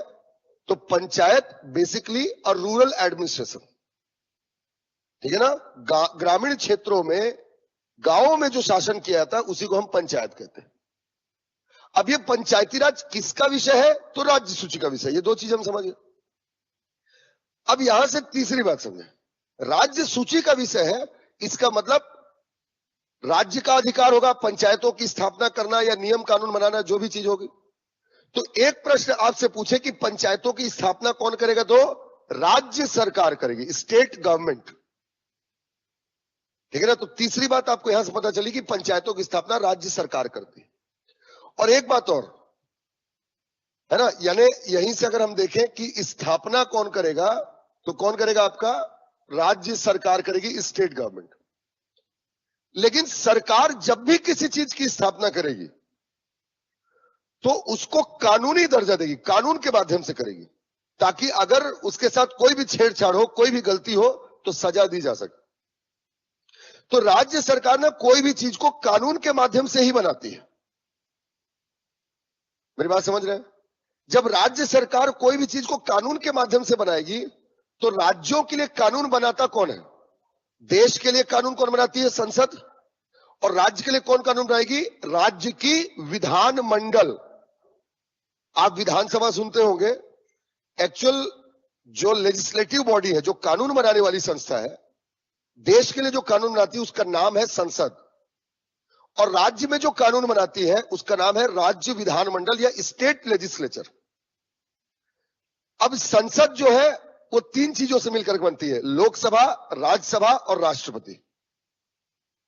ठीक उसी तरीके से राज्य में जो राज्य विधानमंडल होती है, स्टेट लेजिस्लेचर, वो तीन चीजों से मिलकर बनेगी, विधानसभा legislative assembly, Vidhan Parishad legislative council, और आपका राज्यपाल गवर्नर। इन तीन चीजों से मिलकर बनती है। इन तीनों को मिलाकर के राज्य विधानमंडल बोलते हैं। लेकिन इसमें जो बीच वाला मैंने बोला विधान परिषद, इसके बारे में मैं आपको आगे बताऊंगा। विधान परिषद हर राज्य में नहीं है, भारत के केवल 6 राज्यों में है। ये समझने की बात, पहले 7 में था, जम्मू कश्मीर से राज्य का दर्जा वापस लिए जाने के बाद अब 6 राज्यों में ही केवल विधान परिषद है। समझ रहे? इसलिए विधान मंडल, जैसे छत्तीसगढ़ में विधान परिषद नहीं है, तो छत्तीसगढ़ में विधानमंडल मतलब विधानसभा और छत्तीसगढ़ का राज्यपाल। इसलिए आप विधानमंडल जगह विधानसभा ज्यादा नाम सुनते होंगे। विधानसभा कंपोनेंट है, उसका घटक है, जिससे मिलकर के विधानमंडल बनता है। विधानसभा और राज्यपाल से मिलकर के क्या बनता है? विधानमंडल। मेरी बात समझ रहे ना? So Vidhan Sabha legislative assembly basically a component of state legislature. मेरी बात समझ रहे हैं? तो मैं ये कह रहा हूं कि स्थापना राज्य सरकार करेगी। राज्य सरकार कोई भी चीज की स्थापना करेगी तो कानून बना करके करेगी। मेरी बात समझ रहे हैं? और कानून बनाता कौन है राज्यों के लिए? तो राज्य विधानमंडल बनाती है कानून। और जब राज्य विधानमंडल बनाती है, यानी राज्य सरकार की तरफ से, अगर छत्तीसगढ़ में पूछा जाए पंचायतों की स्थापना किसने किया है, तो छत्तीसगढ़ की राज्य विधानमंडल ने। ठीक है ना? क्वेश्चन पूछ सकता है आपसे पीएससी में एग्जाम में कि पंचायतों की स्थापना कौन करता है, तो राज्य सरकार। और अगर ऑप्शन में राज्य सरकार और राज्य विधानमंडल दोनों है, तो आपको राज्य विधानमंडल लेना होगा, क्योंकि एग्जैक्टली विधानमंडल जो है कानून को पास करती है, लेजिस्लेशन को पास करती है, और उसके बाद से विधानमंडल की स्थापना करती है। ये कल की क्लास में हम लोगों ने इतना पढ़ा था। ठीक है? तो इंट्रोडक्शन में हमने 4-5 बातें सीखी, उसको एक बार मेमोराइज कर ले। पहला हमने जाना कि पंचायत क्या होता है। तो पंचायत ग्रामीण क्षेत्रों में प्रशासन का एक तरीका है। ठीक है? Panchayati Raj basically belongs to the rural administration, है ना? और गवर्नमेंट इन रूरल एरिया, गांव की जो सरकार है उसको पंचायत बोलते हैं। ठीक? सेकंड चीज हमने जाना कि पंचायती राज किस सूची का विषय है। So Panchayati Raj basically a matter of state list, Panchayati Raj राज्य सूची का विषय। अच्छा देखें, जो ये सूची है ना, बहुत सारे विषय होंगे, बहुत सारे विषय होंगे। तो जो राज्य सूची है उसमें 61 सब्जेक्ट है। 61, 1 2 3 4 ऐसे करके 61 सब्जेक्ट होंगे। जो नंबरिंग होती है उसको एंट्री नंबर बोला जाता है। 1 number, 2 number, 3 number, 4 number, 5 number. अभी यूपीपीसीएस हुआ था, उसमें पूछा था कि पंचायत राज्य सूची की कौन सी प्रविष्टि संख्या में है, तो एंट्री नंबर 5 में है। 1 2 3 4 5, 5वें नंबर पर है। राज्य सूची के प्रविष्टि संख्या 5 में है ना? तो पंचायती राज जो है राज्य सूची में है, ठीक, लेकिन राज्य सूची के प्रविष्टि संख्या 5 में, एंट्री नंबर 5 में, यानी 1 2 3 4 5, पांचवें नंबर पर। आप जब स्टेट लिस्ट पढ़ेंगे तो 1 2 3 4 पांचवें नंबर पर पंचायती राज लिखा हुआ होगा। समझ में आया? तो ये आपका पंचायती राज है, ठीक, ये हमने सीखा। तीसरा हमने जाना कि पंचायती राज संस्थाओं की स्थापना कौन करता है। तो पंचायती राज संस्थाओं की स्थापना राज्य सरकार करती है। State government is responsible for establishment of Panchayati Raj. और ये स्थापना कैसे होती है? By making legislation the state government establishes the पंचायती राज। कानून बनाकर की स्थापना होती है। And who made the legislation for the establishment of Panchayati Raj? State legislature. और कानून कौन बनाता है? राज्य विधानमंडल बनाती है। तो जब हर जगह कानून बना करके ही पंचायतों की स्थापना होगी, तो छत्तीसगढ़ में भी कानून बना करके ही पंचायत की स्थापना हुई होगी। और छत्तीसगढ़ में कानून जो बना पंचायतों की स्थापना करने के लिए, उस कानून का नाम है छत्तीसगढ़ पंचायती राज अधिनियम 1993। ठीक है ना? छत्तीसगढ़ पंचायती राज अधिनियम 1993। ऐसा लग रहा है क्या कि 2000 में तो राज्य बना, तो 93 का कानून कैसे है? एमपी में बना हुआ था, हम एमपी के कानून को अपने यहाँ अडॉप्ट कर लिए। ठीक है, नाम बस चेंज किया हमने और उसी समय से लागू रखा इसको। आगे पढ़ेंगे, ये पूरा जेनेसिस पढ़ेंगे, कैसे आया ये कानून, क्या हुआ, बहुत डिटेल पढ़ना है। ठीक, तो छत्तीसगढ़ में पंचायतों की स्थापना किस कानून से हुआ है? तो छत्तीसगढ़ पंचायती राज अधिनियम 1993। By Chhattisgarh Panchayati Raj act 1993 the Panchayati Raj has been promulgated in Chhattisgarh. ये इंट्रोडक्शन हमने कल और आज जो है, ये इंट्रोडक्शन इसका कंप्लीट हुआ। समझ में आई मेरी बात? चले अब आगे। कोई डाउट किसी को यहां तक तो पूछ सकते हैं। देखिए, तो ये था आपका छत्तीसगढ़ पंचायती राज अधिनियम 1993 के तहत पंचायतों की स्थापना हुई, है ना? जो पंचायत हमारे देश में स्थापित हुए, जो बने हुए हैं पंचायत, इसका हम पृष्ठभूमि या जेनेसिस मैं आपको बताने जा रहा हूं कि आखिर पंचायतों की स्थापना हुई कैसे, है ना? बैकग्राउंड अपन देखते हैं। इंट्रोडक्शन तो समझ गए। अब ये एक्चुअल जो पंचायत का जो कॉन्सेप्ट है वो कैसे आया, कैसे इनकी स्थापना हुई, ये देखते हैं अपन, है ना? तो देखिए, तो परिचय हो गया पहला टॉपिक। दूसरा टॉपिक हम इसमें शुरू कर रहे हैं, पंचायतों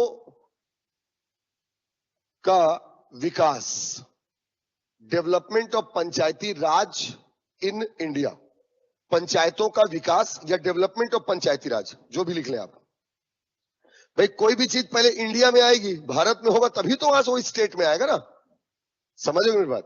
भाई कोई भी चीज नेशनल लेवल पर होगा और नेशनल लेवल से वो स्टेट में जाएगा।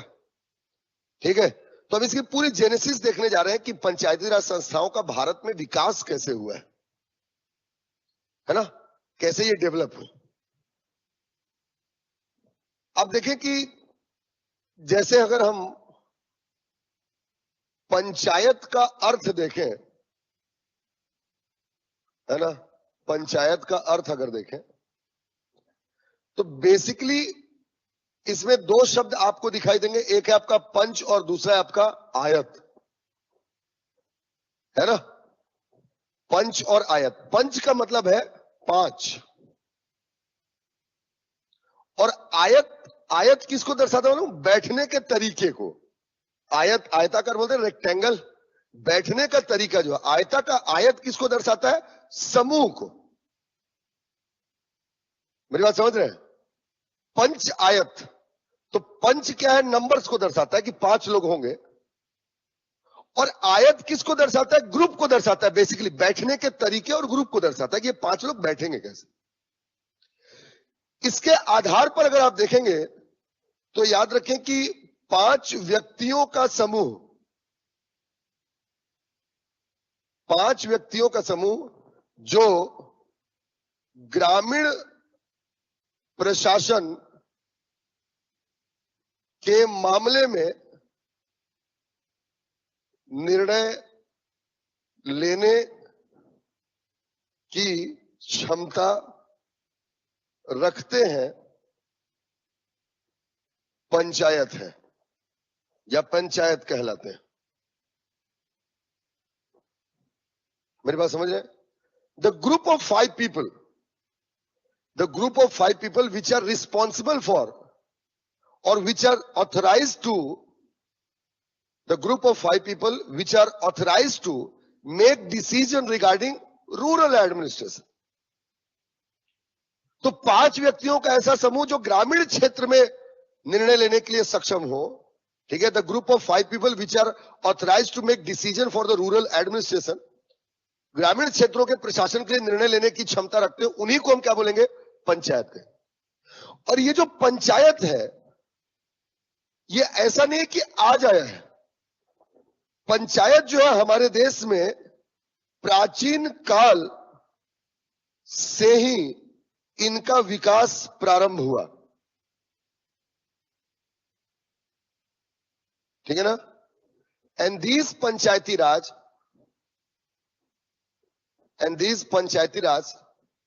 had been started developing, these panchayati raj institution had been started developing since the ancient era। प्राचीन काल से ही इनका विकास जो है वो प्रारंभ हुआ है ना। आज आ गया एकाएक पैदा हो गया ऐसा नहीं है ना। We can see the roots of the Panchayati raj since the ancient era. समझ गए? तो प्राचीन काल से ही इनका, अरे समझ में आ रहा है? अकबकाय टाइप का मत किया करो भाई। थोड़ा आदमी जाहिर भी करता है, जाहिर करना समझते हो क्या? हाँ, एक्सप्रेशन में बोल रहा हूं। मतलब अगर आपको अच्छे से समझ में आ रहा है तो आप ऐसे कर दे, मैं समझ जाऊंगा। और आपको नहीं समझ में आ रहा तो आप ऐसे कर सकते हो, कहें कि चेहरे तो समझ में आ नहीं रहे, ठीक है। हाँ, और कुछ के चश्मे लगे हो तो भाई चश्मा पारदर्शी है, समझ में आ जाएगा मुझे, ठीक है। बताना है ना। और नहीं समझ में आए तो भी बताना है, ठीक है। नहीं समझ में आएगा, मुझे पता है। तो प्राचीन काल से ही इनका विकास जो है शुरू हुआ। कैसे? अगर हम वैदिक काल देखते हैं, वैदिक काल आप हिस्ट्री में पढ़ेंगे वैदिक काल के बारे में, वैदिक एरा बोलते हैं इंग्लिश में इसको। वैदिक काल इतिहास में वो काल है, वो समय है जब वेदों की रचना हुई, वेद लिखे गए, ऋग्वेद है ना, सामवेद, अथर्ववेद, यजुर्वेद। ये जब ऋग्वेद वगैरह जब लिखे गए तो उसी को बेसिकली क्या कहा जाता है? आपका वैदिक काल कहा जाता है। तो वैदिक काल की अगर बात करें तो वैदिक काल में ही इन पंचायतों का उल्लेख मिलता है। वैदिक काल में पंचायतन का प्रचलन था, ठीक है ना। वैदिक काल में पंचायतन कहा जाता था, आप ऐसे समझ लें। वैदिक काल में पंचायतन का प्रचलन था। In Vedic era the panchayatan was having their existence. In Vedic era the panchayatan, inverted comma हम डालकर लिखेंगे, the panchayatan having their existence. Panchayatan का प्रचलन था। यही पंचायत, यही आज के पंचायती राज है। मतलब आज जिसको आप पंचायती राज कहते हैं ना, ये वही है। उस समय भी 5 लोग होते थे और 5 लोग क्या करते थे? निर्णय लेते थे। So basically which panchayatan was established during the Vedic era is known as Panchayati Raj at the recent era. वर्तमान में जो पंचायती राज है वो उस समय का पंचायतन ही था, क्योंकि उसमें भी 5 लोग होते थे, आयताकार में बैठते थे और निर्णय लेते थे। इसी में थोड़ा अगर आगे हम चलते हैं तो इसी पंचायतन को जब आप ऋग्वेद वगैरह देखेंगे, है ना, ऋग्वेद में इसी पंचायतन का स्थान सभा और समिति ने ले लिया। मतलब जब ऋग्वेद आप पढ़ेंगे तो उसमें जो सभा और समिति का उल्लेख मिलता है, इंग्लिश में भी सभा और समिति ही लिखेंगे, SABHA और SAMITI, सभा और समिति, ठीक है। The sabha and samiti which is mention in Rigveda was the form of Panchayati Raj. The Sabha and Samiti which was mentioned in Rigved is the form of Panchayati Raj. वही क्या है? पंचायती राज का फॉर्म है। उस समय पंचायती राज को क्या कहा जाता था? आपका सभा और समिति कहा जाता। तो ऐसा नहीं है कि ये आज अचानक आया है, वैदिक युग से ये परसिस्ट कर रहा है, ठीक। अब सीधे अगर हम चले इसमें, यहां मैं लिख रहा हूं दूसरा पॉइंट, इसके बाद है ना, इसके आगे सीधे अगर हम चले तो आप देखें कि 1946 से 1949, 1946 से 1949, 1946 टू 1949, 1946 से 1949, यह वह समय था जब भारत का संविधान बनाया जा रहा था। समझ रहे हैं? 1946 to 1949, this was the time when the constitution making was in progress. This was the time when the constitution making was in progress. ये वो समय था जब हमारा संविधान बन रहा था। ठीक? और गांधी जी जब मैं बोल रहा हूं तो महात्मा गांधी जी, ठीक है, गांधी जी का मानना था कि राम राज्य तब आएगा जब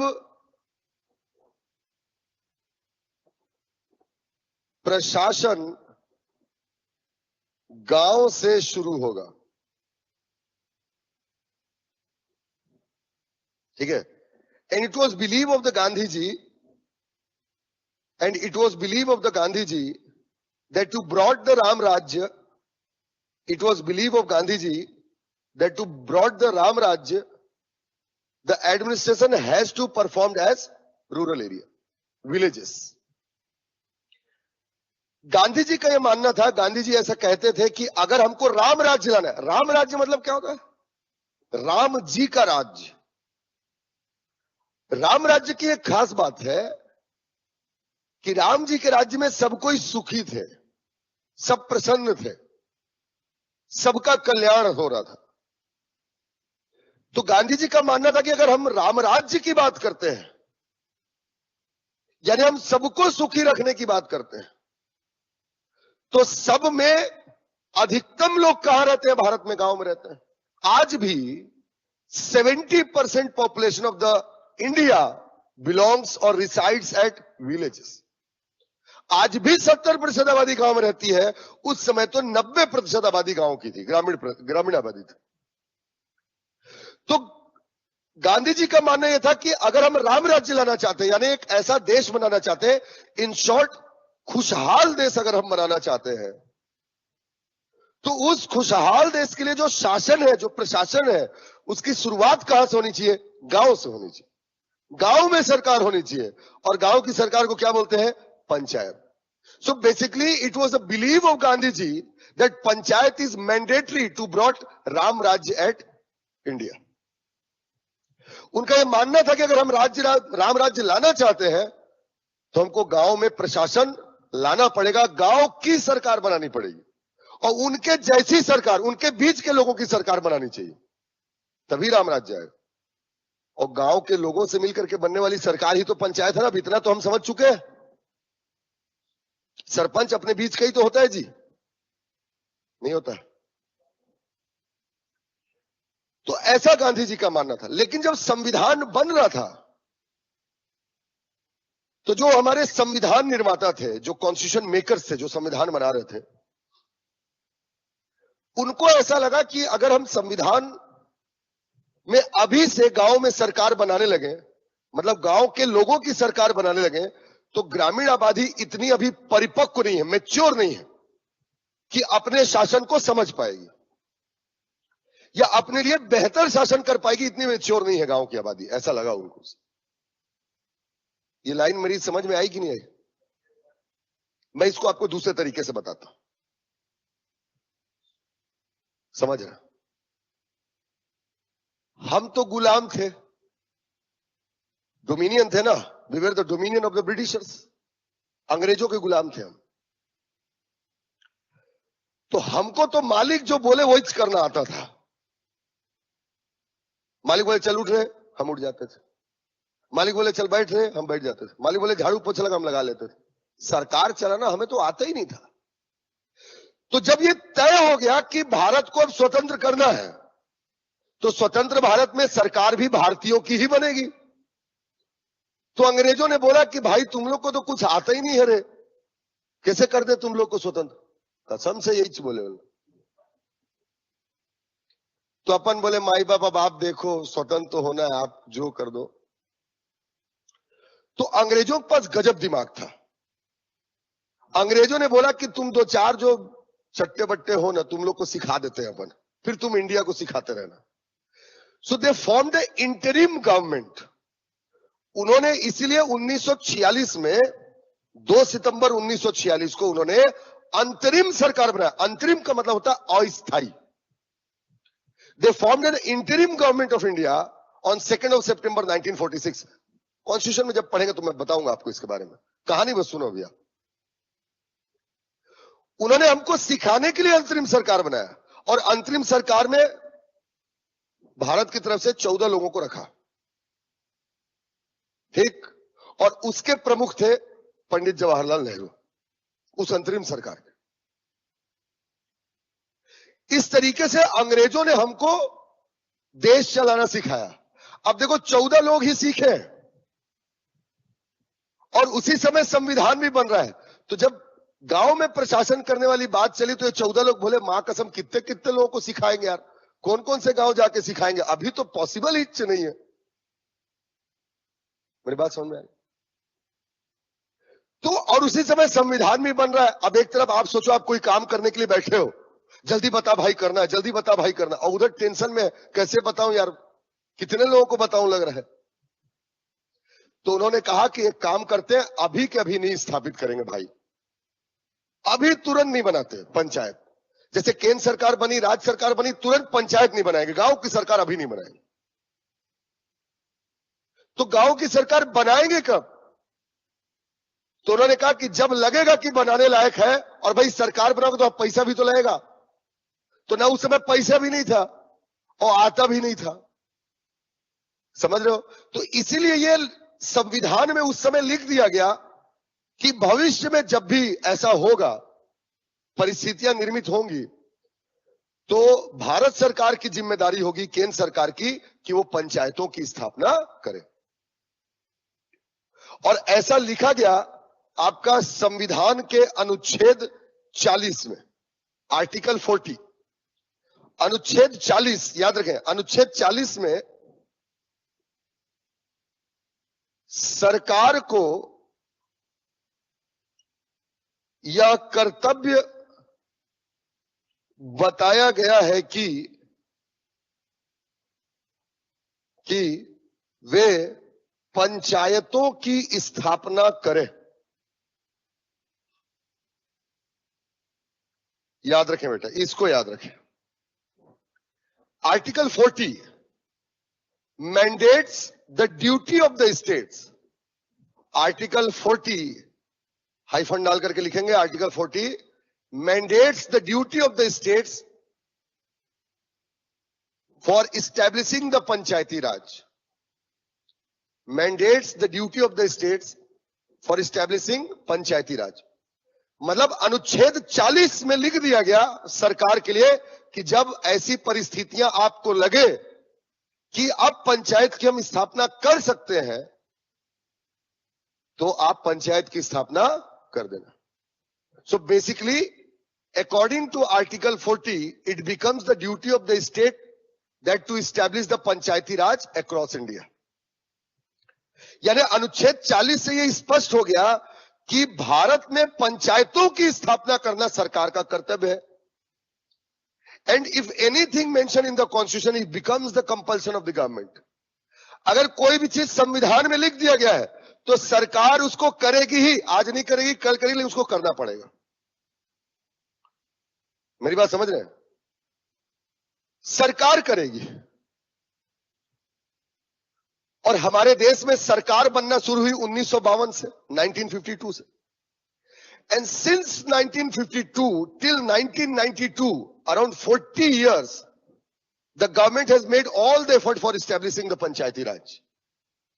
और 1952 से जो सरकार बनी, 1952 से लेकर 1992 तक भारत में पंचायतों की स्थापना करने के प्रयास जारी रहे। ठीक।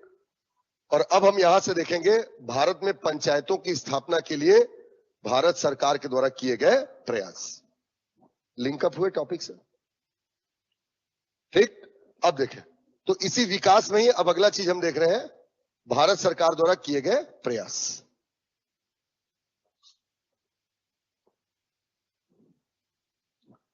किसी कोई डाउट हो, कुछ नहीं समझ में आया तो पूछो तो थोड़ा सा, या सबको समझ में आ रहा है?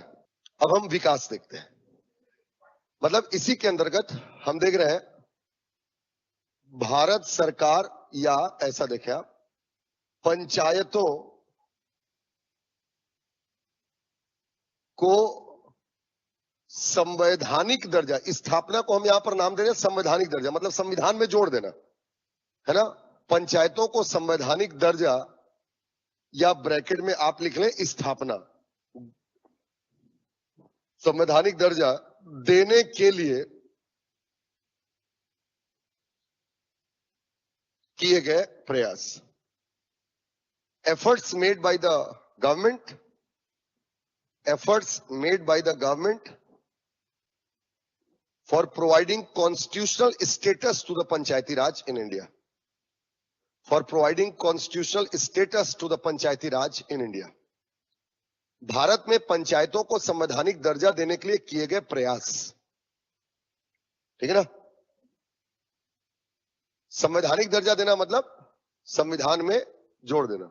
मतलब लिंकअप ये होना है कि देखिए आर्टिकल 40 ये कहता है कि भाई पंचायतों की स्थापना करना सरकार का कर्तव्य होगा, और जैसे सरकार को लगे कि परिस्थितियां आ गई हैं कि पंचायतों की स्थापना करनी चाहिए, वो पंचायतों की स्थापना करें। और मैंने अभी आपको बताया कि anything mention in the constitution becomes a compulsion for the state, मतलब सरकार के लिए बाध्यकारी हो जाता है कि सरकार को ऐसा करना ही पड़ेगा। और इसमें छूट दी गई थी कि जब सरकार को लगे तब वो स्थापित करे। तो जब से हमारे देश में सरकार बनी, actually government was formed in 1952, मई 1952, मई 1952 में हमारी चुनी हुई सरकार बनी थी पहली बार। 13 मई 1952, एग्जैक्ट डेट भी अगर आप चाहें तो 13 मई 1952 को हमारी पहली चुनी हुई सरकार बनी, और भारत के प्रधानमंत्री बने पंडित जवाहरलाल नेहरू। से लेकर 1992 तक सरकारें रही, मतलब जो सरकारें हमारे देश में आई, 1992 में भारत के प्रधानमंत्री थे पीवी नरसिम्हा राव। इस समय तक पंचायतों को संविधान में जोड़ने, संवैधानिक दर्जा देने, उनकी स्थापना का प्रयास जारी। क्या संविधान में अगर कोई चीज जोड़ दी जाएगी तो वो स्थापित तो होगा ही।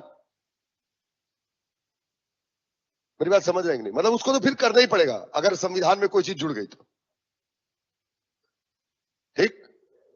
तो इस वजह से पंचायतों को संवैधानिक दर्जा देने की लगभग 40 साल शुरुआत, मतलब प्रयास जो है वो जारी रहा। अच्छा, अब एक बात और थी कि पंचायतों को अगर संवैधानिक दर्जा देना है, कैसे देना है, क्या करना है, तो सरकार क्या करती है, कोई भी काम अगर उसको करना हो तो वो एडवाइस मंगवाती है, सबसे सलाह लेती है कि भाई कैसे करें इसका। और वो सलाह लेने के लिए सरकार समितियां बनाती है, समितियां। और इन समितियों की सलाह के आधार पर सरकार तय करती है कि उस चीज को करना चाहिए कि नहीं करना चाहिए। कई बार एक समिति की सिफारिश पर ही ऐसा हो जाता है, और कई बार बहुत सारी समितियों से सरकार सिफारिश लेती है। चूंकि पंचायतों की स्थापना करना सरकार का कर्तव्य था, तो कैसे स्थापना हो, क्या क्या चीजें हो पंचायत में, उसको जानने के लिए सरकार ने समितियों की स्थापना, और बहुत सारी समितियों की स्थापना। ठीक। तो बेसिकली हमें यहां पर देखना है वो समितियां कौन कौन सी थी और उनकी सिफारिशें क्या क्या थी। ठीक। तो ध्यान दें, पंचायतों को संवैधानिक दर्जा देने के लिए सरकार द्वारा किए गए प्रयास, याद रखें कि पंचायतों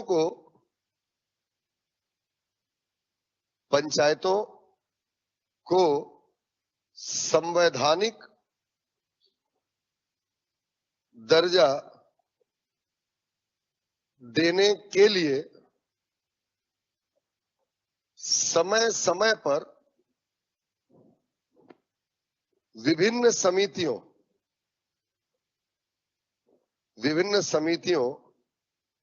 की स्थापना की गई जो निम्नलिखित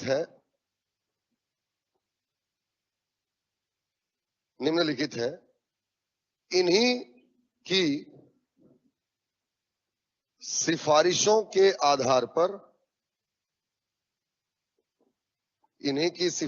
के आधार पर पंचायतों को संवैधानिक दर्जा दिया गया। देखें, पंचायतों को संवैधानिक दर्जा देने के लिए समय समय पर विभिन्न समितियों की स्थापना की गई जो निम्नलिखित है। इन्हीं की सिफारिशों के आधार पर पंचायतों को संवैधानिक दर्जा दिया गया। ठीक है। The various committees were formed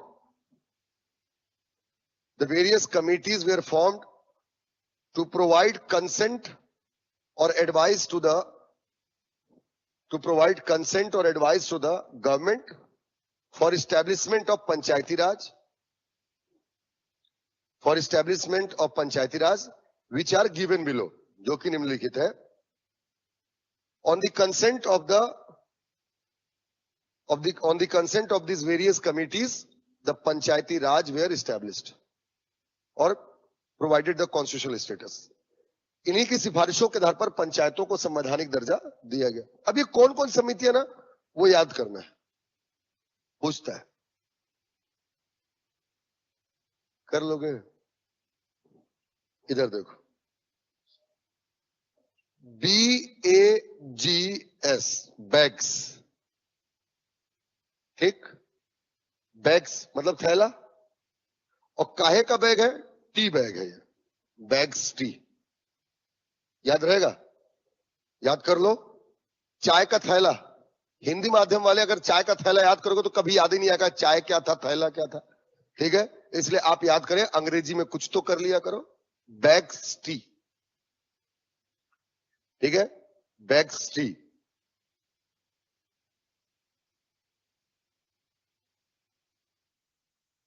bags T, ये बेसिकली ये समितियों का नाम है। अब आप सोचो कैसी समिति है, उस सबका फुल फॉर्म है ना? एब्रिवेशन यूज किया मैंने यहां पर। अरे समझ गए? हाँ, कौन सी समितियां थी? Bags T.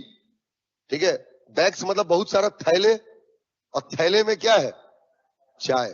तो ये आपका बैग्स टी, ये इतनी समितियां। अब देखो तो बैग्स टी में B stand for Balwant Rai Mehta समिति। B stand for Balwant Rai Mehta समिति। ए स्टैंड फॉर अशोक राय मेहता समिति। बलवंत राय मेहता समिति जो थे, अशोक राय मेहता के पप्पा थे। कसम से सच्ची बोल रहा हूं, तुम लोग हर चीज में शक करते हो। Balwant Rai Mehta was father of Ashok Rai Mehta.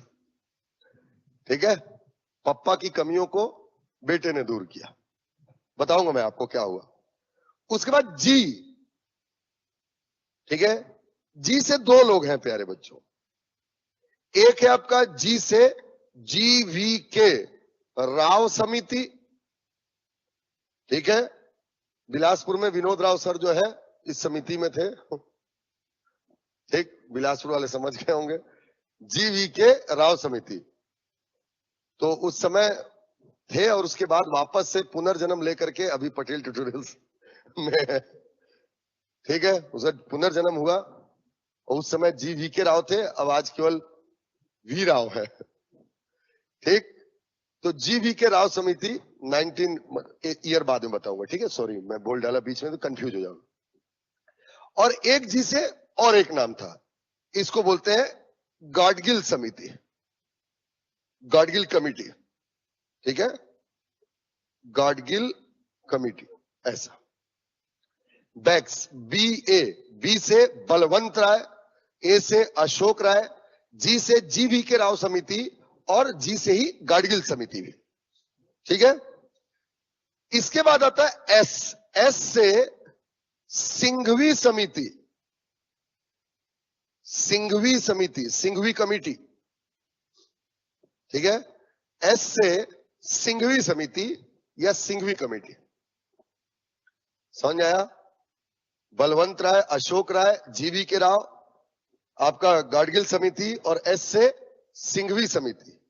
और सिंघवी समिति के बाद आएगा T से थुंगन समिति, बोलना मत तुम लोग नहीं तो निकल जाएगा, थुंगन समिति, समझ में आया। हिंदी में भी लिख दे रहा हूं मैं, थुंगन समिति, सही बात, थुंगन समिति। अरे आया समझ में। ये समितियां थी प्यारे बच्चों, बलवंत राय मेहता समिति, अशोक राय मेहता समिति, जी से GV के राव समिति, फिर G से गाडगिल समिति, S से सिंघवी समिति और T से थुंगन समिति। याद हुआ। डिटेल पढ़ना है इनको, डिटेल, लेकिन एक एक करके बैठाते हैं दिमाग में। पूरा सीक्वेंस समझ में आ रहा है ना, कैसे घटनाक्रम चल रहा है। संविधान के अनुच्छेद 40 ने कहा सरकार को कि भाई आप पंचायतों की स्थापना करो। सरकार ने सोचा पंचायतों की स्थापना कैसे करें, तो उन्होंने समिति की स्थापना कर दी। समितियां कौन कौन सी थी, तो ये सारी समितियां थी। अब इसमें एक थोड़ा सा फैक्ट और ऐड करता हूं मैं, ईयर को थोड़ा सा पहले पकड़ते हैं, फिर 1 बाय 1 इसको डिटेल करना शुरू करते हैं। इसी के नीचे आप लिखते चलेंगे, है ना, इसी के नीचे।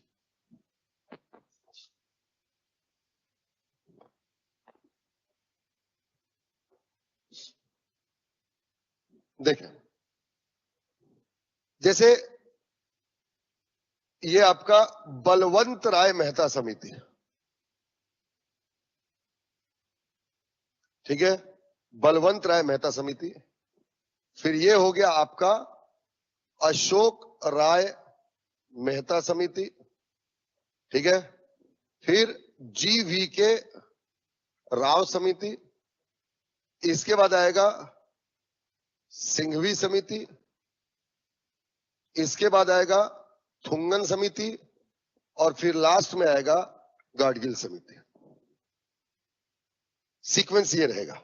याद करने के लिए तो हमने G में 2 को याद कर लिया, लेकिन सीक्वेंस ये रहेगा।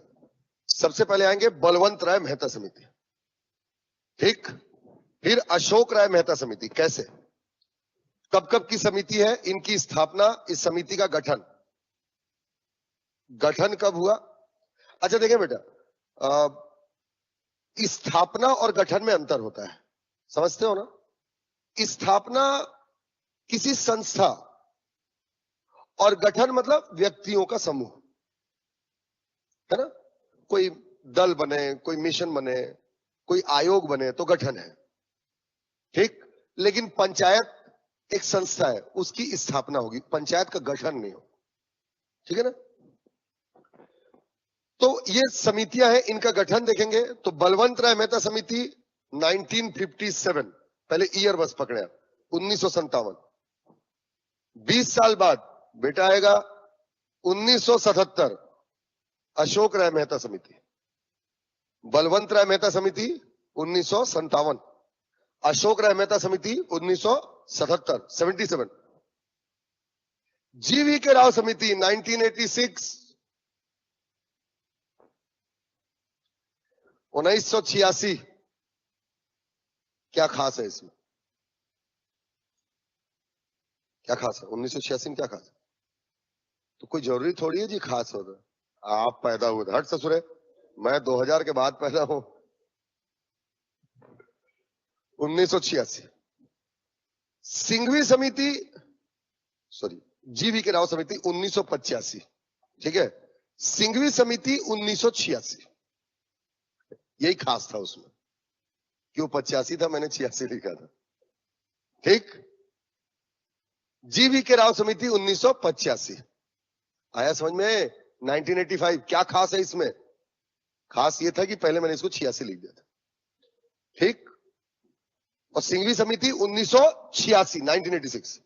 उसके बाद थुंगन समिति 1988 और गाडगिल समिति ये भी 1988। ठीक है ना, सेम ईयर के। याद हुआ? बलवंत राय मेहता 1957। बेटा सबसे इंपॉर्टेंट देखो क्या होता है ना, पढ़ना सबको है लेकिन एक एक करके ना उसको स्टेप बाय स्टेप दिमाग में बैठाते चलेंगे ना तो बहुत आसान हो जाएगा, आपको एकदम याद हो जाएगा। इसलिए पहले ईयर को आप पकड़े। क्या कई बार अरेंज करने दे देता है, ईयर पूछ देता है, बहुत इंपॉर्टेंट है। ठीक है, तो 57 में बलवंत राय मेहता समिति। 20 साल बाद बेटा आएगा 77 में अशोक राय मेहता समिति। फिर 85 में आपका जीवी के राव समिति, 86 में सिंघवी समिति और फिर 88 में आपका 2 समितियां, थुंगन समिति और गाडगिल समिति। समझ में? तो ये समितियां थी प्यारे बच्चों। अब इन समितियों ने क्या कहा, कैसे कहा, इस पर हम विचार करेंगे लेकिन कल। ठीक है, क्योंकि समय सीमा जो है समाप्त हो चुकी। ठीक है, किसी कोई डाउट हो, कुछ पूछना हो? अंग्रेजी मीडियम वाले कौन कौन से, इंग्लिश मीडियम वाले? कोई दिक्कत इंग्लिश मीडियम में? समझ में आ रही है सारी चीजें? बिलासपुर, भिलाई, कोई दिक्कत हो तो बताएं जल्दी। तो ये पंचायत का विकास है। कल हम इन सब चीजों के बारे में बहुत डिटेल से पढ़ेंगे, है ना। किसी कुछ भी पूछना हो? अच्छा देखिए, कॉपी के लिए जो मैंने आप लोगों को कॉपी बनाने के लिए कहा है, बेसिकली कॉपी बनाना हमको कैसे है कि एक तो आप ये रफ मतलब जो क्लास वर्क कर रहे हैं आप उसमें लिख ही रहे हैं। एक आपकी फेयर कॉपी होनी चाहिए। अभी क्या है, अभी 2 ही दिन हुआ क्लास होते आपको और अपन थोड़ा कम भी पढ़ रहे हैं क्योंकि डेली नए बच्चे आते हैं, इस वजह से शुरुआती वीक में थोड़ा स्लो भी रहेंगे। तो अभी 1 सप्ताह बीतने के बाद का वो वर्क है। आपको करना यह है कि जो आप क्लास में नोट डाउन कर रहे हैं और जितना आपने पढ़ा उससे रिलेटेड, अब देखिए पंचायत में अगर आप, जो मैंने आपको इसकी ऑथेंटिक बुक बेयर एक्ट बोला था, तो बेयर एक्ट आपको समझ में नहीं आएगी और आपको पढ़ना भी नहीं चाहिए क्योंकि मैं पूरा बेयर एक्ट आपको यहां पर पढ़ा दूंगा, कोई दिक्कत नहीं होगी। अब आपको पंचायत का नोट्स बनाने के लिए एक एडिशनल वर्क ये करना है कि जो भी आपका टेस्ट होगा, क्वेश्चन या जो भी क्वेश्चन पेपर, जो भी क्वेश्चन अभी तक आए हुए हैं पंचायत के ऊपर में, जिस भी एग्जाम में, उन क्वेश्चंस को मैच करके देखना है इसके साथ। ठीक है, कि एक तरफ आपका ये टॉपिक हो गया जो हमने पढ़ाया, एक तरफ उससे रिलेटेड क्या हो गए, क्वेश्चंस हो गए और क्वेश्चन के आंसर हो गए। जो क्वेश्चन जो हमने पढ़ा है उससे क्वेश्चन बन जा रहे तो इससे आपको कॉन्फिडेंस बढ़ेगा। ठीक, और जो क्वेश्चन मान लीजिए एडिशनल क्वेश्चन मिल रहे हैं तो उस फैक्ट को आप वहां पर ऐड करते चले। और हर टॉपिक के खत्म होने के बाद, क्वेश्चन आंसर खत्म होने के बाद, उसमें नीचे एक लाइन खींचे और उसमें अगर आपको कोई डाउट है तो डाउट स्पष्ट रूप से लिखे किसी अलग कलर से जिससे डाउट आपको दिखाई दे और उसको आप आकर के मुझसे पूछे। अगर डाउट नहीं है तो उसमें लिखिए नो डाउट। ये साइकोलॉजिकली बहुत बड़ा एडवांटेज देता है आपको कि जब आप कॉपी खोलेंगे तो आपको पता चलेगा इसमें मेरे को कोई डाउट नहीं था। समझ रहे हैं? और हर सब्जेक्ट का अपन अलग तरीके से नोट्स प्रिपेयर करेंगे। हर सब्जेक्ट के लिए नोट्स प्रिपरेशन अलग तरीके से होगा। जैसे जब हम आपको संविधान पढ़ाएंगे तो नोट्स बनाने का तरीका यह होगा कि पहले आप, जो मैं पढ़ा रहा हूं, एक कॉपी आप ले लें, है ना, लाइनिंग वाली, एक साइड उसमें आप वो लिखें जो मैंने आपको यहां पर पढ़ाया और बिना घर जाकर के बिना नोट्स देखे तुरंत, और उसी टॉपिक को उसके बाद आप ऑथेंटिक बुक से पढ़ें। जैसे अगर आप पॉलिटी पढ़ रहे हैं तो एम लक्ष्मीकांत की बुक पढ़ें। पढ़ने के बाद आप देखें कि जो मैंने पढ़ाया वो सेम आपको मिल रहा है या उससे कुछ एडिशनल फैक्ट आपको मिल रहे हैं। आई विल मेक श्योर कि आपको जो मैं पढ़ाऊंगा वो ज्यादा होगा, बुक में आपको कम मिलेगा। बट अगर आपको ऐसा दिखता है कि सर ज्यादा पढ़ाए तो आपका कॉन्फिडेंस बढ़ेगा और अगर एडिशनल फैक्ट मिलेगा तो आप वहां पर नोट डाउन कर लीजिए। और फिर तीसरा हिस्सा नीचे जाकर के उस टॉपिक से जुड़े हुए क्वेश्चन आंसर को आप वहां पर कीजिए। इस तरीके से वहां पर नोट्स बनाएंगे और ये तरीका जो मैंने पॉलिटी में पढ़ा बताया, यही तरीका आपके बाकी सारे जीएस जैसे हिस्ट्री आप पढ़ेंगे, इकोनॉमिक्स आप पढ़ेंगे, उसमें यही तरीका फॉलो होगा। क्या है, लोग करते नहीं है बेटा और बोलते हैं कि पास नहीं हुए। लोग सोचते हैं क्लास में जो लिख लिए उसी को जाकर के रट्टा मार करके हम एग्जाम निकाल लेंगे। नहीं, आपका इनपुट जब तक एग्जाम में नहीं होगा, एग्जाम आपसे क्वालिफाई नहीं होगा। और आपका इनपुट यही होगा। समझ में बात? मैंने आपको कल भी कहा था ना कि अपने आप पर भी शक करना सीखना चाहिए अगर आप जीवन में तरक्की करना चाहते हैं, क्योंकि जब आप शक करेंगे तो आप सही की तलाश करेंगे, और जिस पल आपको सही चीज मिल जाएगी ना, तो आपको कोई सफलता से नहीं रोक सकता। इसलिए मैंने भी जो आपको पढ़ाया, आप एक बार उसको जाकर के बुक से जरूर मैच करें। बुक पढ़ना जीवन के लिए अनिवार्य तत्व है।